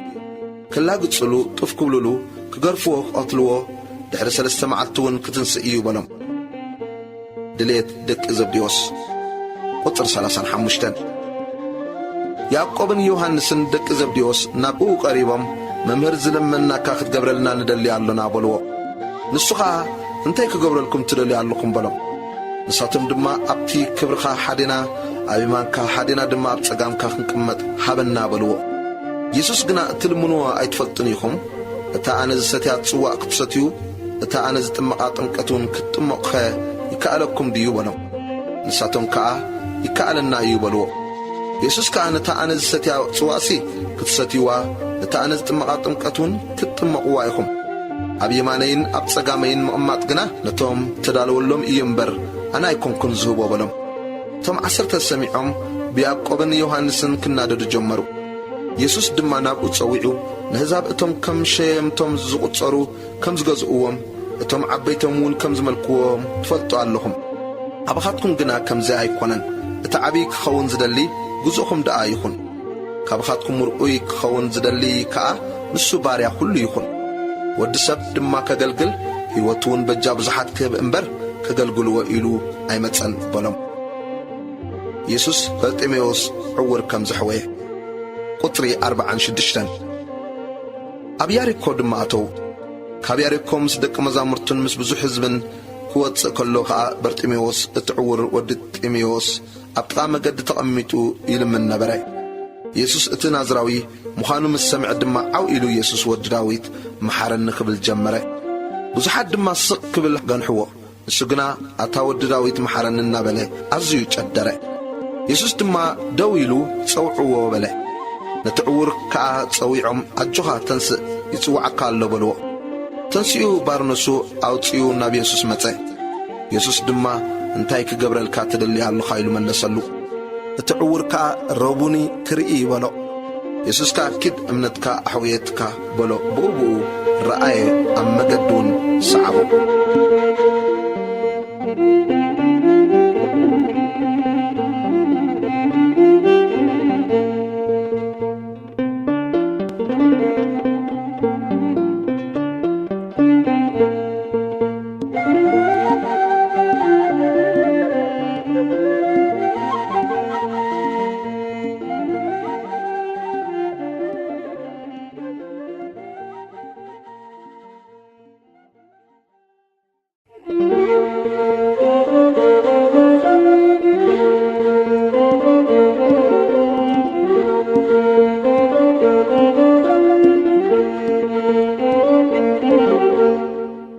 ወንጌል ማርቆስ ምዕራፍ 11 ኢየሱስ ብዓቢ ክብሪ ናብ ኢየሩሳሌም ከም ዝኣተወ ቁጽሪ 1 ናብ ኢየሩሳሌም ናብ ቤት ፋጌ ናብ ቢታንያ ኣብ ጥቓ ደብረ ዘይት ምስ ቀረቡ ድማ ካብ ደቂ መዛሙርቱ 2 ለኣኸ። በሎም እውን ኣብ መንጽርኩም ናብ ዘላ ዓዲ ኪዱ ናብኣ ክትኣትዉ ከለኹም ብኡብኡ ሰብ ዘይተወጥሖ እሱር ጸዓብ ክትረኽቡ ኢኹም። ፈቲሕኩም ከዓ ኣምጹለይ። ገለ ሰብ ከመይከ እዚ ትገብሩ ኣለኹም እንተበለኩም ጐይታ ይደልዮ ኣሎ ኢልኩም ንገርዎ። ንሱ ከዓ ብኡብኡ ነጀው ክሰዶ እዩ። ከዱ ነቲ ጸዓብ ድማ ኣብ ደገ ኣብ ጥቓ መገዲ ተኣሲሩ ረኸብዎ። ፈትሕዎ እውን። ካብቶም ኣብኡ ደው ኢሎም ዘለዉ ሓያሎ ከዓ ኣቱም ጸዓብ እትፈትሑ እንታይ ትገብሩ ኣለኹም በልዎም። ከምታ ኢየሱስ ዝበሎም በልዎም። ንሳቶም ከዓ ሓደግዎም። ነቲ ጸዓብ ከዓ ናብ ኢየሱስ ወሰድዎ። ክዳውንቶም እውን ጠየቕዎ። ንሱ ከዓ ኣብኡ ተወጠሐ። ብዙሓት ድማ ኣብቲ መገዲ ክዳውንቶም ኣንጸፉ። ካልኦት ከዓ ካብ ኣእዋም ተጨንፈሩ ሰሊዖም ነስነሱ። ቀቅድሚኡ ዝኸዱ እንደድሕሪኡ ዝስዕቡን ከዓ ዓው ኢሎም ወሳና ብስም እግዚኣብሔር ዝመጽእ ብሩኽ እዩ፣ እታ እትመጽእ ዘላ መንግሥቲ ኣቦና ዳዊት ብርኽቲ እያ፣ ሆሳዕና ኣብ ኣርያም በሉ። ቁጽሪ 11 ኢየሱስ ኣብ ኢየሩሳሌም ናብ ቤት መቕደስ ኣተወ። ንኹሉ ግልጽ ኢሉ ምስ ጠመቶ መስዩ ነበረ እሞ ምስቶም 12 ናብ ቢታንያ ወፀ። ዝተረግመት ኦም በለስ ቁጽሪ 12 ንጽብሒቱ ድማ ካብ ቢታንያ ክወፁ ከለዉ ጠመየ። ብርሑቕ ከዓ ቈጻል በለስ ረአየ። ምናልባሽ ገለ እንተረኸበላ ክርኢ ከዓ ናብኣ ከደ። ናብኣ መጺኡ ከዓ ግዜ በለስ ኣይነበረን እሞ ቈጽሊ እምበር ገለ እኳ ኣይረኸበላን። መሊሱ ድማ ካባኺ ሓደ እኳ ንዘለዓለም ፍረ ኣይብላዕ በላ። ደቂ መዛሙርቱ እውን ሰምዕዎ። ኢየሱስ ነቶም ኣብ ቤት መቕደስ ዝሽቅጡ ከም ዝሰጎጎም ቁጽሪ 15 ናብ ኢየሩሳሌም ከዓ መጹ። ናብ ቤት መቕደስ ኣትዩ ከዓ ነቶም ኣብታ ቤት መቕደስ ኮይኖም ዝሸጡን ዝሻየጡን ከውፅኦም ጀመረ። ሰደቓ ሸረፍትን መንበር ሸየጥቲ ርግብን ደንከለ። ሓደ እኳ ኣቕሓ ጼሩ በታ ቤት መቕደስ ክሓልፍ ኣይፈቐደን እሞ ቤተይ ንኹሎም ኣሕዛብ ቤት ጸሎት ትበሃል ጽሑፍ ደይኮነን? ንስኻትኩም ግና በዓቲ ጓሓሉ ትገበርኩምዋ ኢሉ እውን መሃሮም። ሊቃውንቲ ካህናትን ጸሓፍትን ድማ ሰምዑ። ዘሎ እቲ ህዝቢ ብምሁርኡ ስለ እተገረመ ከዓ ይፈርህዎ ነበሩ እሞ ከመይ ገይሮም ከም ዘጥፍእዎ ይደልዩ ነበሩ። ምስ መሲሕ ድማ ናብ ወጻኢ እታ ኸተማ ወፀ። እታ ኦም በለስ ከም ዝነቐጸት። ቁጽሪ 20 ንጎ ክሓልፉ ኸለዉ ነታ በለስ ካብ ሱራ ነቒጻ ረኣይዋ። ጴጥሮስ ድማ ዘኪሩ መምህር እነሃ እታ ዝረገምካያ በለስ ነቒጻ በሎ። ኢየሱስ ድማ መለሰ በሎምውን ብኣምላኽ እመኑ ዝኾነ ይኹን እቲ ዝብሎ ከም ዝኸውን ዝኣምን እምበር ብልቡ ዘይወላወል ነዚ ከረን ተንሲእኻ ናብ ባሕሪ ጣሓል እንተበሎ ንኡ ከም ዝኾነሉ ብሓቂ ይብለኩም ኣለኹ። ስለዚ እትጽልይዎን እትልምንዎን ዘበለ ከም ዝረኸብኩምዎ እመኑ እሞ ክኾነልኩም እዩ እብለኩም ኣለኹ። ደው ኢልኩም ክትጽልዩ ከለኹም ድማ እቲ ኣብ ሰማይ ዘሎ ኣቦኹም በደልኩም ምእንቲ ክሓድገልኩም ኣብ ብጻይኩም ገለ እንተኣለኩም ሕደግሉ። ንስኻትኩም እንተዘይሓደግኩም ግና እቲ ኣብ ሰማይ ዘሎ ኣቦኹም ድማ በደልኩም ኣይሓድገልኩምን እዩ። ኢየሱስ ብናይ መን ስልጣን ከም ዝሰርሕ። ቁጽሪ 27 ተመሊሶም ከዓ ናብ ኢየሩሳሌም መጹ። ኣብ ቤተ መቕደስ ክመላለስ ከሎ ሊቃውንቲ ካህናትን ጸሓፍትን ዓበይትን ናብኡ መጹ እሞ በየናይ ስልጣን እዚ ትገብር ኣለኻ ወይስ እዚ ንምግባር ዘሰልጠነካ መን እዩ በልዎ። ኢየሱስ ድማ ኣነ እውን ሓንቲ ነገር ኣሓተኩም ኣለኹ ምለሱለይ። ኣነ ከዓ በየናይ ስልጣን እዚ ከም ዝገብር ክነግረኩም እየ። ጥምቀት ዮሐንስ ካብ ሰማይ ድያ ወይስ ካብ ሰብ? እስኪ ምለሱለይ። ንሓድሕዶም ከዓ ከምዚ እናበሉ ተዘራረቡ። ካብ ሰማይ እንተበልናዮ ከመይ ደኣ ዘይኣመንኩምዎ ክብለና እዩ።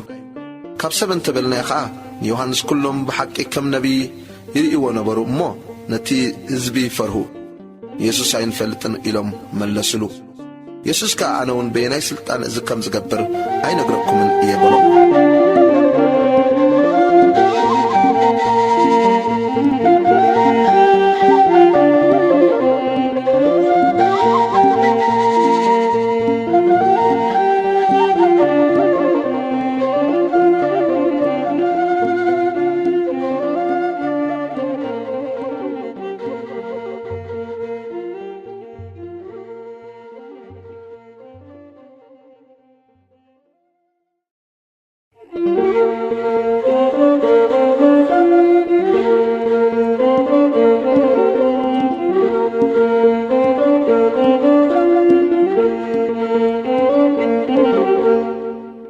ወንጌል ማርቆስ ምዕራፍ 12 ምስለ ሓረስቶት ኣታኽልቲ ወይኒ።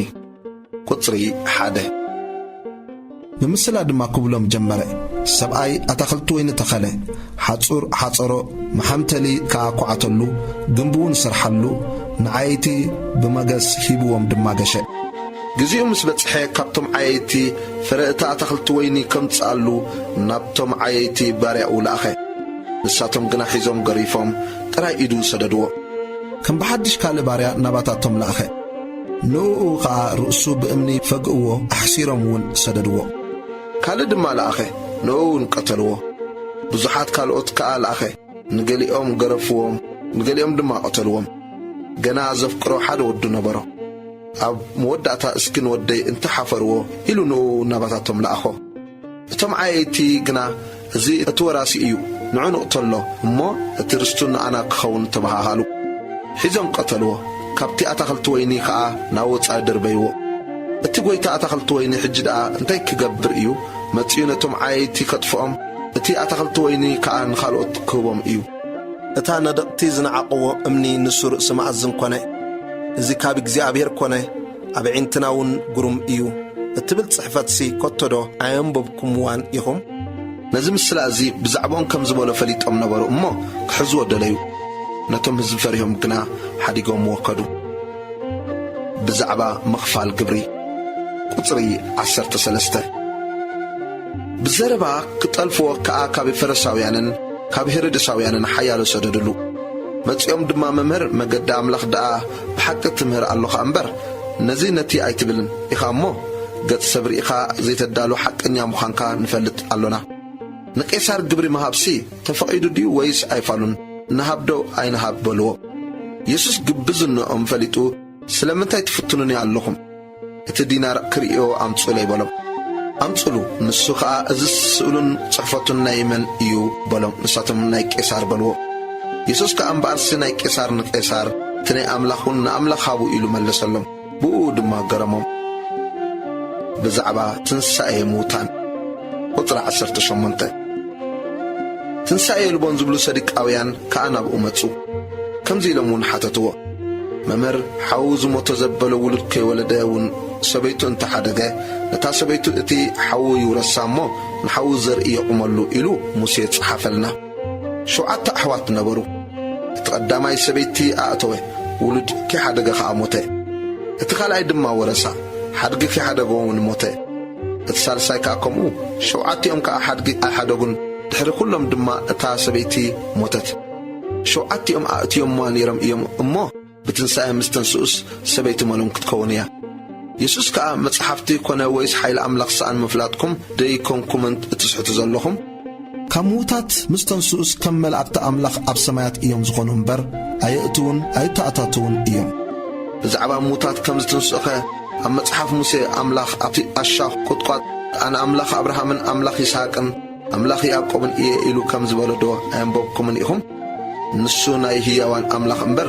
ናይ ምዉታት ኣምላኽ ኣይኮነን ንስኻትኩም ኣዚኹም ትስሕቱ ኣለኹም ኢሉ መለሰሎም ኣየነይቲ ትእዛዝ ከም ተዓቢ ቁጥር 28 ካብ ጸሓፍቲ ሓደ ክርክሮም ሰሚዑ ቀረበ ጽቡቕ ከም ዝመለሰሎም ርዩ ከዓ ካብ ኩለን ትእዛዛትሲ ኣየነይቲ እያ ቀዳመይቲ ኢሉ ሓተቶ ኢየሱስ መለሰ እታ ቀዳመይቲ እዚኣ እያ እስራኤል ስማዕ እግዚኣብሔር ኣምላኽና ንሱ በይኑ እዩ እግዚኣብሔር ንእግዚኣብሔር ኣምላኽካ ብምሉእ ልብኻን ብኹሉ ነፍስኻን ብኹሉ ሓሳብካን ብኹሉ ሓይልኻን ኣፍቅሮ ተቐዳሚት ትእዛዝ እዚኣ እያ እታ ካልአይታ እትመስላ ድማ ንብጻይካ ከም ነፍስኻ ኣፍቅሮ እያ ካብዚኣተን ተዓቢ ካልእ ትእዛዝ የልቦን እቲ ጸሓፊ ከዓ መምህር ብሓቂ ጽቡቕ ተዛረብካ ኣምላኽ ሓደ እዩ ብጀካኡ ድማ ካልእ የልቦን ብምሉእ ልብኻን ብምሉእ ኣእምሮኻን ብኹሉ ሓይልኻን ከተፍቅሮ ንብጻይካውን ከም ነፍስኻ ከተፍቅሮ እዚ ካብ ኩሉ ዝሓርር መስዋዕትን ካብ መስዋዕት ሕዱድን ዝዓቢ እዩ በሎ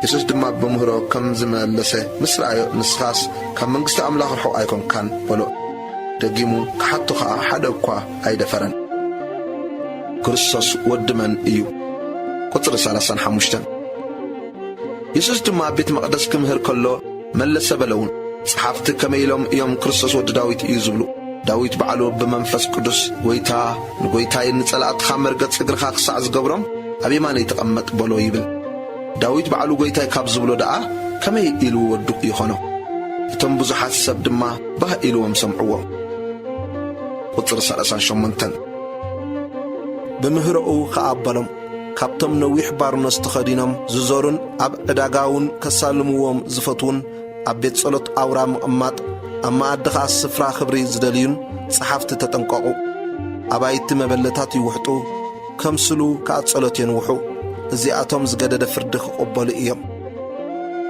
ምጽዋት ሓንቲ መበለት ቁጽሪ 41 ኢየሱስ ድማ ኣብ መንጽር ሳጹን ምጽዋት ተቐሚጡ እቶም ሰብ ኣብቲ ሳጹን ምጽዋት ከመይ ገይሮም ገንዘብ ከም ዘውድቑ ረአየ ብዙሓት ሃብታማት ብዙሕ ኣውደቑ ሓንቲ ድኻ መበለት ከዓ መጽያ 2 ልብጦን ሓደ ቄድራንቴን ዝኣክል ኣውደቐት ንደቀ መዛሙርቱ ጸዊዑ ከዓ እዛ ድኻ መበለት እዚኣ ካብዞም ኣብዚ ሳጹን ምጽዋት ዘውድቑ ኩሎም ዝበዝሕ ከም ዘውደቐት ብሓቂ ይብለኩም ኣለኹ ኩሎም ካብ ተረፎም እዮም ዘውድቑ እሞ እዚኣ ግና ካብ ድኽነታ ዘለዋ ዘበለ ኩሉ ምግባ እያ ዝሃበት በሎም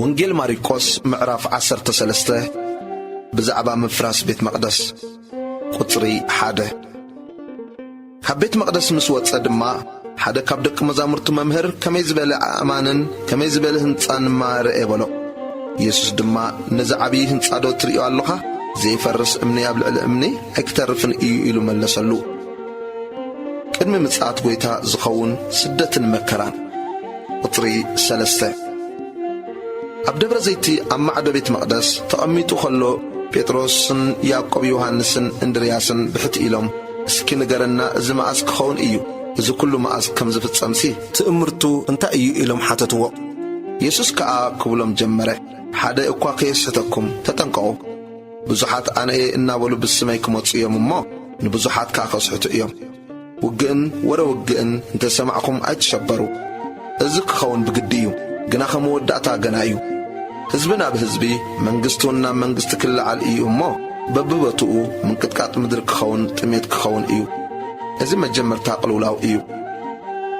ቁጥሪ 9 ናታቶም ንምስክር ግና ምንታይ ንዋዕላ ሓሊፎም ክህቡኹም ኣብ ቤት ጸሎቶም እውን ክገርፉኹም ኣብ ቅድሚ መኳንንትን ነገሥታትን ከኣደው ከብልኹም እዮም እሞ ንርእስኹም ተጠንቀቑ ቅድም ንኹሎም ኣሕዛብ ወንጌል ክስበኽ ከዓ ብግዲ እዩ መንፈስ ቅዱስ እዩ እምበር ንስኻትኩም ኣይኮንኩምን እትዛረቡ እሞ ኣሕሊፎም ክህቡኹም ምስ ወሰድኹም እንታይ ከም እትዛረቡ ኣቐዲምኩም ኣይትጨነቑ እቲ በታ ሰዓት እቲኣ ዝወሃበኩም ደኣ ተዛረቡ ሓው ንሓው ወላዲን ውሉዱ ኣሕሊፉ ንሞት ክህብ እዩ ውሉድ እውን ናብ ወለዶም ተንሲኦም ክቐትልዎም እዮም ምንቲ ስመይ ከዓ ኩሉ ክጸላእኩም እዩ እቲ ክሳዕ መወዳእታ ዝዕገስ ግና ንሱ ክድሕን እዩ። ኣብ ኢየሩሳሌም ዝወርድ ዘሰቅቕ መከራ ቁጥሪ 14 እቲ ብነቢይ ዳንኤል እተባህለ ናይ ጥፍኣት ርክሰት ኣብ ዘይግብኦ ስፍራ ቆይሙ እንተሪእኹም እቲ ዘንብብ የስተውዕል ሽዑ ኣብ ይሁዳ ዘለዉ ናብ ኣኽራን ይህደሙ ኣብ ዝባን ናሓሱ ዘሎኻ ካብ ቤቱ ገለ ክማላእ ኣይውረድ ኣይእተውን ኣብ ወፍሪ ዘሎ ኸዓ ክዳኑ ክማላእ ንድሕሪት ኣይመለስ በታ ቅንእቲኣ ግና ንጥኑሳትን ንዘጥብዋን ወይልአን ካብታ ኣምላኽ መጀመርያ ፍጥረት ዝፈጠረላ ክሳዕ ሎሚ ከምኡ ዘይኮነ ድማ ኮቶ ዘይከውን መከራ በታ ቅንእቲኣ ክኸውን እዩ እሞ ምህዳምኩም ብኸረምቲ ከይከውንሲ ጸልዩ እተን መዓልታት እቲአን እግዚኣብሔር እንተዘይሕፅረንሲ ስጋ ዝለበሰ ኩሉ ኣይምድሓነን ነይሩ ምንትቶም ንሱ ዝሓርዮም ሕርያት ግና ነተን መዓልታት እቲአን ሓጸረን ሽዑ ሓደ እኳ ክርስቶስ ኣብዚ እንሆ ወይስ ኣብቲ ኣሎ እንተበለኩም ኣይትእመኑ ናይ ሓሶት ክርስቶሳትን ናይ ሓሶት ነቢያትን ክትንሱ እዮም እሞ እንተተኻእሎምሲ ነቶም ሕርያት እውን ከስሕቱ ትእምርትን ተኣምራትን ክገብሩ እዮም ንስኻትኩም ግና ተጠንቀቑ እንሆ ኣቐዲመ ኩሉ ነገርክኹም። ካልኣይ ምጽኣት ክርስቶስ ቁጥሪ 24 እታ ቅንእቲኣ ድሕሪዚ መከራዚ ፀሓይ ክትጽልምት ወርሒ እውን ብርሃና ኣይክትህብን እያ ከዋኽብቲ ኸኣ ካብ ሰማይ ክወድቁ ሓይልታት ሰማያት እውን ከንቀጥቅጡ እዮም ሽዑ ንወዲ ሰብ ብብዙሕ ሓይልን ግርማን ብደመና ክመጽእ ከሎ ክርእይዎ እዮም ሽዑ ኸኣ ንመላእኽቱ ክልእኾም ነቶም ሕርያቱ ድማ ካብ 4 ማዕዘን ንፋሳት ካብ ወሰን ምድሪ ክሳዕ ወሰን ሰማይ ክእክቦም እዩ።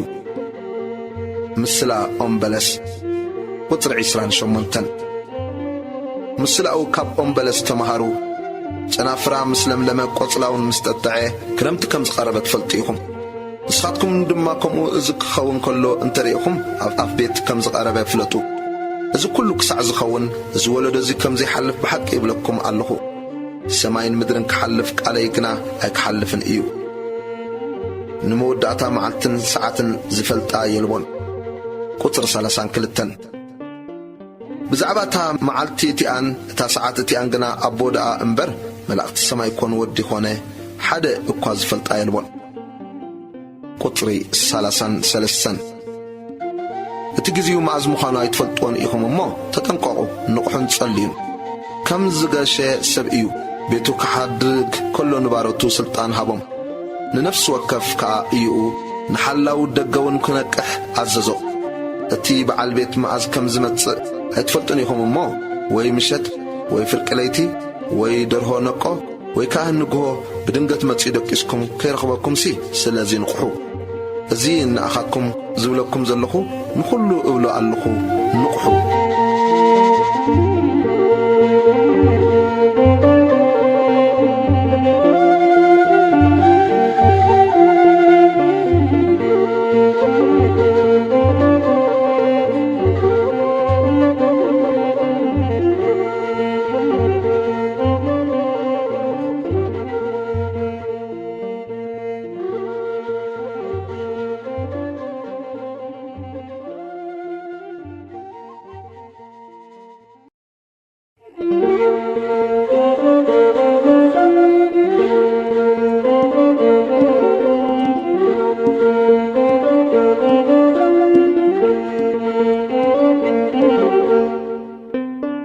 ወንጌል ማርቆስ ምዕራፍ 14 ንኢየሱስ ክቐትልዎ ከም ዝመኸሩ ቁጥሪ 1 ድሕሪ 2 መዓልቲ ፋሲጋን በዓል ቅጫን ነበረ።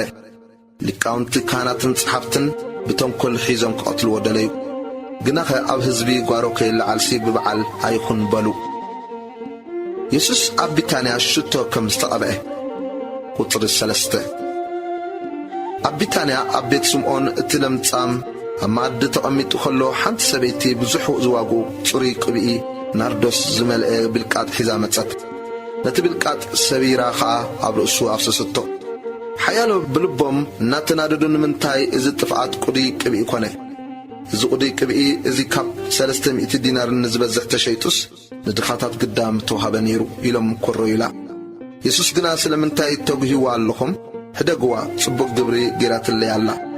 ድኻታት ኩሉ ሳዕ ምሳኻትኩም ኣለዉ፣ ጽቡቕ ክትገብሩሎም እንተደለኹም ከዓ ይከኣለኩም እዩ። ናይ ግና ኩሉ ሳዕ ኣይተኽሙንን ኢኹም። ዝከኣላ ገበረት ኣቐዲማ ንቐብረይ ስጋይ ቀብአት። እዚ ወንጌል እዚ ኣብ ተሰብኮ ዘበለ ኣብ ኩሉ ዓለም እዚ ንሳ ዝገበረቶ ንመዘከርያ ከም ዝነገር ብሓቂ ይብለኩም ኣለኹ በለ።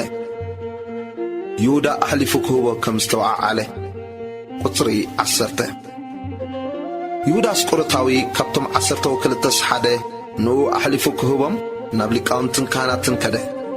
ሰሚዖም ተሓጐሱ። ኣቕራሽ ክህቦ ከዓ ኣወዓልሉ። ንሱ ድማ ኣሕሊፉ ክህቦም ሙሽእ ጊዜ ይደሊ ነበረ። ኢየሱስ ምስ ደቂ መዛሙርቱ ድራር ፋሲካ ከም ዝበልዐ ቁጥሪ 12 በታ ገንሸል ፋሲጋ ዝሕረደላ ቀዳመይቲ መዓልቲ በዓል ቅጫ ደቂ መዛሙርቱ ገንሸል ፋሲጋ ክትበልዕ ናበይ ኬድና ክነዳልወልካ ትደሊ ይበልዎ። ካብቶም ደቂ መዛሙርቱ 2 ልኢኹ ድማ ናብ ከተማ ኪዱ። ኣብኡ ዕትሮ ማይ እተሰከመ ሰብኣይ ክትረኽቡ ኢኹም ንኡ ሰዓብዎ።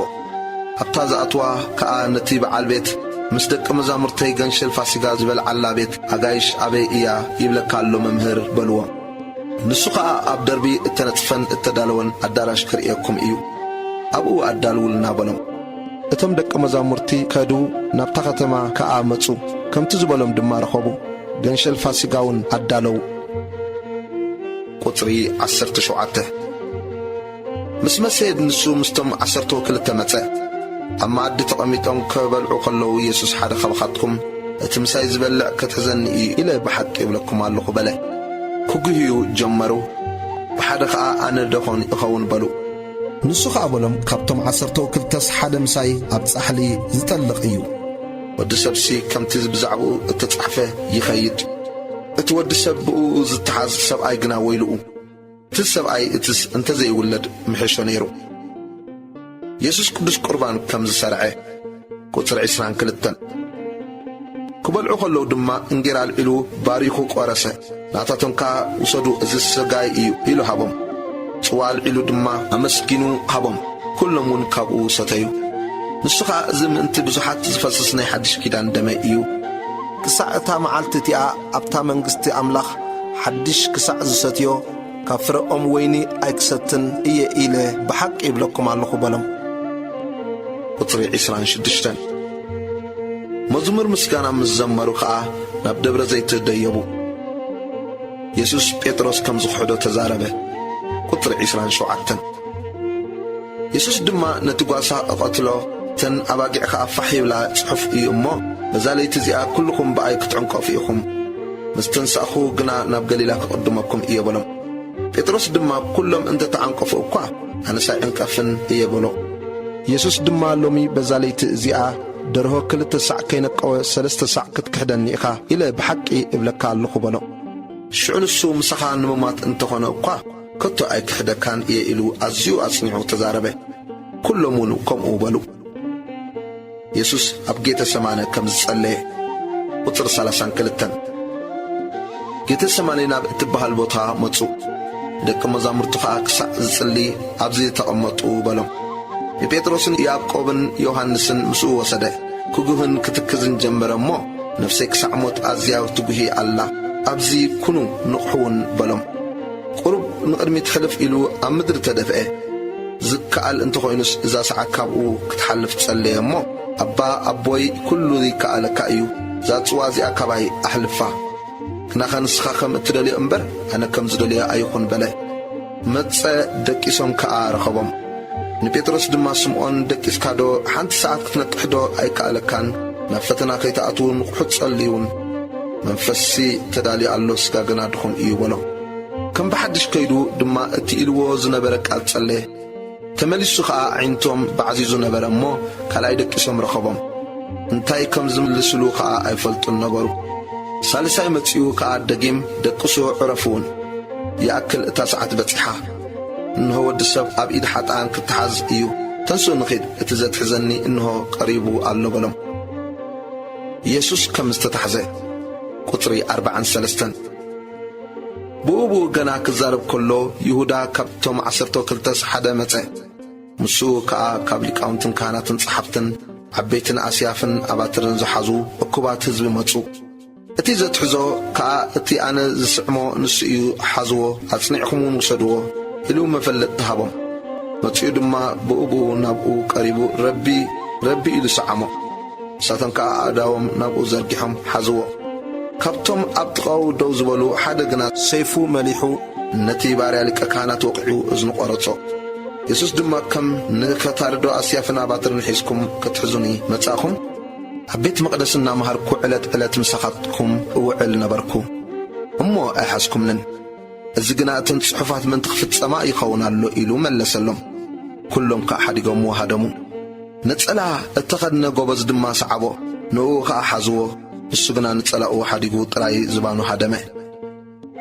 يسوس أبكر ملك كانت نفرد كمز قربه قطر 53 يسوس دما نبلك كانت وصدو بزلو لكاونت كانت عبيتن صحفتنا بو تأكبو بيتروس دما رحق إلو كسع وشكي غزالك كانت سعبو أبو مستنقلاو تقميتو خا حويس حنبره قطري 55 لكاونت كانت كلهم وعلان نيسوس كأطلو مسكر دليو أي رخبون كأ بزحات بحسط مسكرو مسكرهم قنا أي تسامعن حيالو مسكر حسد دما أنا نزا بإيد تقبلت بيت مقدس كفرسا بإيد زي تقبلت كا بسلسة معد كان نتقية كبل كله نحنا سمعنا يزوبلو تنسقوه مسكرهم كا بزون أي قط أمن تلك كانت أما كلهم بدد إلو بزي زمسكرو الكا زلوس اقوادو أي تملسن إخا إلو يسوس حتتو نسخا السقبل انبر أي ملسن تلك كانت دما كم بحدش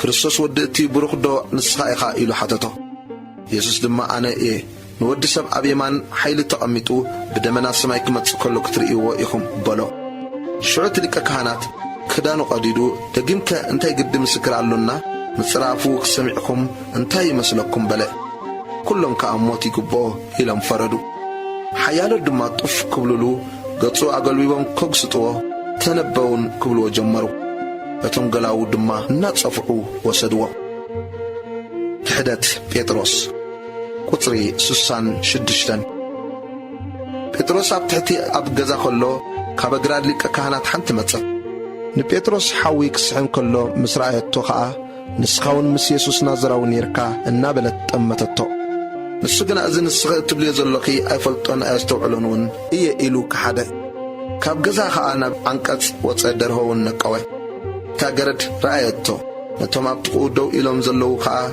زكاباتاتهم إيو إلا كم بحدش كتنقرم جمرت نسدما كم بحدش كحدا بتوم دو زبالو قرب صنح إلوم نبيتروس قليلاوي إخا أمو بحق خباتاتهم إخا أزرار بخاون كمتي أزرار بأم يمثل بلو نسوقنا نزلت بلوز لكم سبعي هيفلطون إيه إلو كراق من كم حل جمره بوبو درهو كال أي سعنا قوي بيتروس كأنت يسوس درهو كل تسع كينا قوي سلسة ساعة كتكهدني إخا زبالو قال ذكره نزنا قرزي حسبوا بخير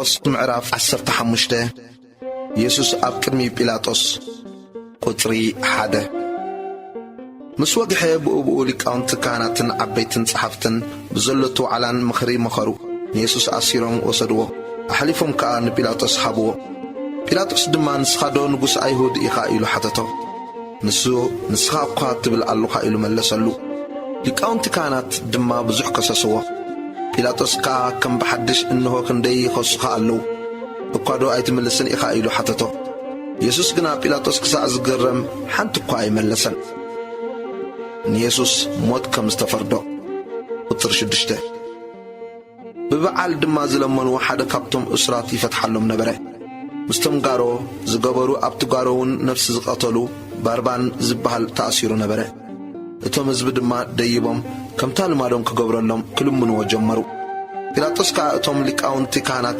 ብቕንኣቶም ኣሕሊፎም ከም ዝሃብዎ ፈሊጡ ነበረ እሞ ነቲ ንጉስ ኣይሁድ ክፈትሓልኩም ዶ ትደልዩ ኣለኹም ኢሉ መለሰሎም እቶም ሊቃውንቲ ካህናት ግና ነቶም ህዝቢ ንባርባን ክፈትሓሎም ክልምኑ ኣገርገርዎም ጲላጦስ ግና ከም ብሓድሽ ነዚ ንጉስ ኣይሁድ እትብልዎ ኸ እንታይ ክገብሮ ትደልዩ ኣለኹም ኢሉ መለሰሎም ንሳቶም ግና ስቐሎ ኢሎም ከም ብሓድሽ ጨደሩ ጲላጦስ ከዓ እንታይ ክፉእ ከገበረ በሎም ንሳቶም ግና ዓው ኢሎም ስቐሎ በሉ ጲላጦስ ድማ ፍቓድ እቶም ህዝቢ ክገብር ስለ ዝፈተወ ንባርባን ፈትሓሎም ንኢየሱስ ከዓ ክስቀል ገሪፉ ሃቦም ኣኽሊል እሾኽ ብላግፂ ከም ዝደፍእሉ ቁፅሪ 16 እቶም ዓቀይቲ ድማ ናብ ውሽጢ እቲ ገዛ ማለት ናብቲ ኣዳራሽ ፍርዲ ኣእተውዎ ንብዘሎቲ ጭፍራውን ኣኻኸብዎ ቀይሕ ክዳን ከደንዎ ኣኽሊል እሾኽ ተኒጎምውን ኣብ ርእሱ ደፍእሉ እሞ ወንጉስ ኣይሁድ ከመይ ኢኻ እናበሉ ኢድ ክነስእሉ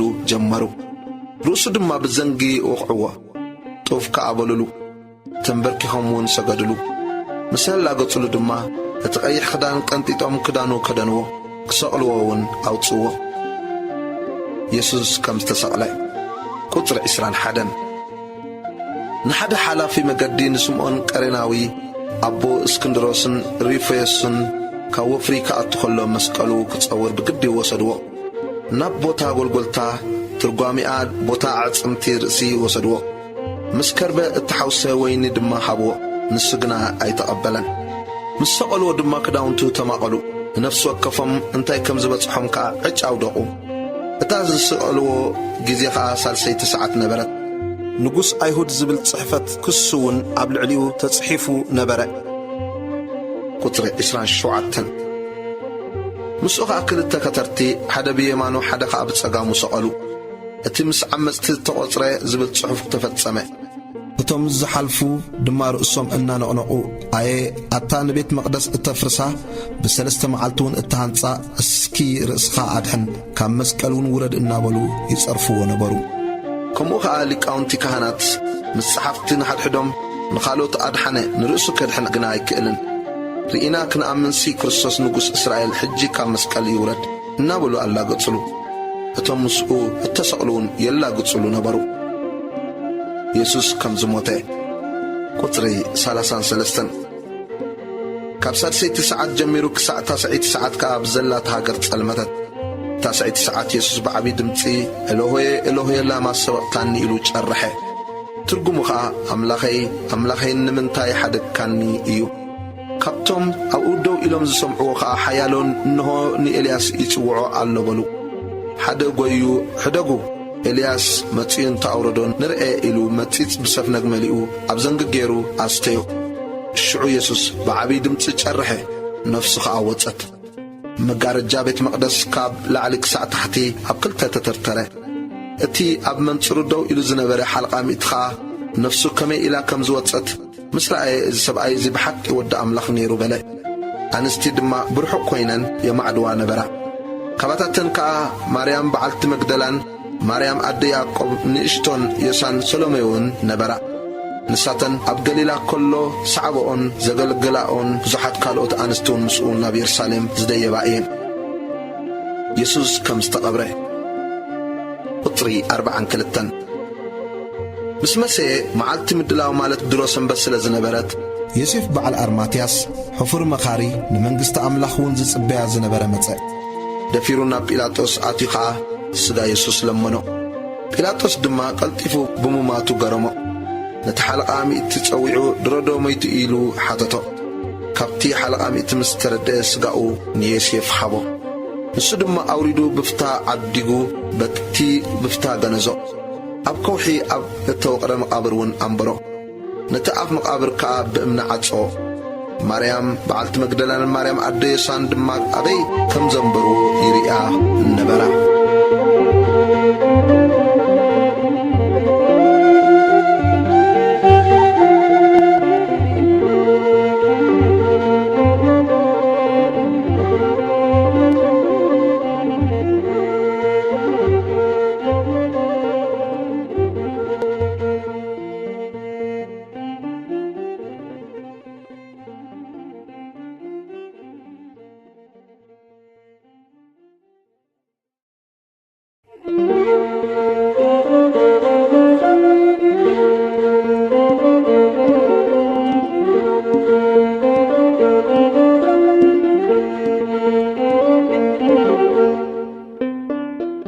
ወንጌል ማርቆስ ምዕራፍ 16 ትንሣኤ ኢየሱስ ክርስቶስ ቁጥሪ 1 ሰንበት ምስ ሓለፈት ማርያም በዓልቲ መግደላን ማርያም ኣደ ያዕቆብን ሰሎሜን ከይደን ክለኽያኦ ቁዲት ዓደጋ ብቐዳመይቲ መዓልቲ ሰሙን ንግሆ ፀሓይ ክትበርቕ ከላ ናብ መቓብር መጻ ንሓድሕደን ከዓ እቲ እምንስ ካብቲ ኣፍ መቓብር መን ክግልብጠልና እዩ ተባሃሃላ እቲ እምኒ ኣዝዩ ገዚፍ ነበረ እሞ ንላዕሊ ገጸን እንተጠመታ ተገልቢጡ ረኣያ ናብ መቓብር ኣትየን ጻዕዳ ክዳን እተኸድነ በጽሒ ኣብ የማን ተቐሚጡ ረኣያ ሰንበዳ ከዓ ንሱ ድማ ኣይትሰንብዳ ንስኻትክንሲ ነቲ ተሰቕለ ኢየሱስ ናዝራዊ ትደልያ ኣለኹን ተንሲኡ ኣብዝየሎን እታ ኣብኣ ዘንበርዎ ቦታ እንሃ ኪዳዳ ንደቀ መዛሙርቱን ንጴጥሮስን ናብ ገሊላ ክቕድመኩም እዩ ከምታ ዝበለኩም ከዓ ኣብኡ ክትርእይዎ ኢኹም ኢልክን ንገርኦም በለን ምንቅጥቃጥን ስምባደን ሒዝወን ነበረ እሞ ካብ መቓብር ወፅን ሃደማ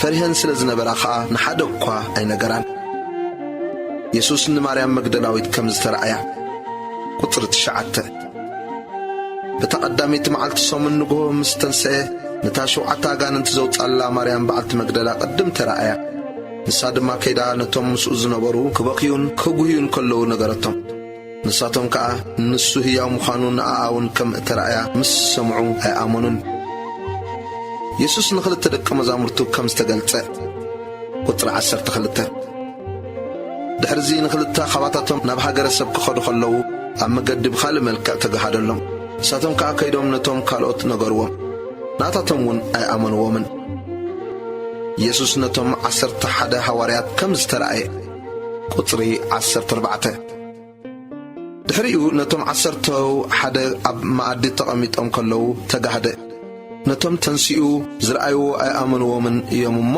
ስለቲ ዘይምእማኖም ትሪ ልቦም ከዓ ዘለፎም በሎም ድማ ናብ ኩሉ ዓለም ኪዱ ንብዘሎ ፍጥረት ከዓ ወንጌል ስበኽሉ ዝኣመነን እተጠምቀን ክድሕን እቲ ዘይኣመነ ግና ክኹነን እዩ ነቶም ዝኣምኑውን እዚ ተኣምራት እዚ ክስዕቦም እዩ ብስመይ ኣጋንንቲ ከውፅኡ ብሓድሽ ልሳን ከዓ ክዛረቡ ኣትማን ክሕዙ እዮም ዝቐትል እንተሰተዩ ከዓ ከቶ ኣይክጎድኦምን እዩ ኣእዳዎም ኣብ ሕማት ከንብሩ ንሳቶም እውን ክሓዊ እዮም ኢየሱስ ናብ ሰማይ ከም ዝዓረገ ቁጥሪ 19 ጐይታና ኢየሱስ ምስ ተዛረቦም ናብ ሰማይ ዓረገ ኣብ የማን ኣምላኽ እውን ተቐመጠ ንሳቶም ድማ ወፂኦም ኣብ ኩሉ ሰበኹ ጐይታ ምሳታቶም ይገብር ነቲ ቃል እውን ብዝስዕብ ተኣምራት የጽንዖ ነበረ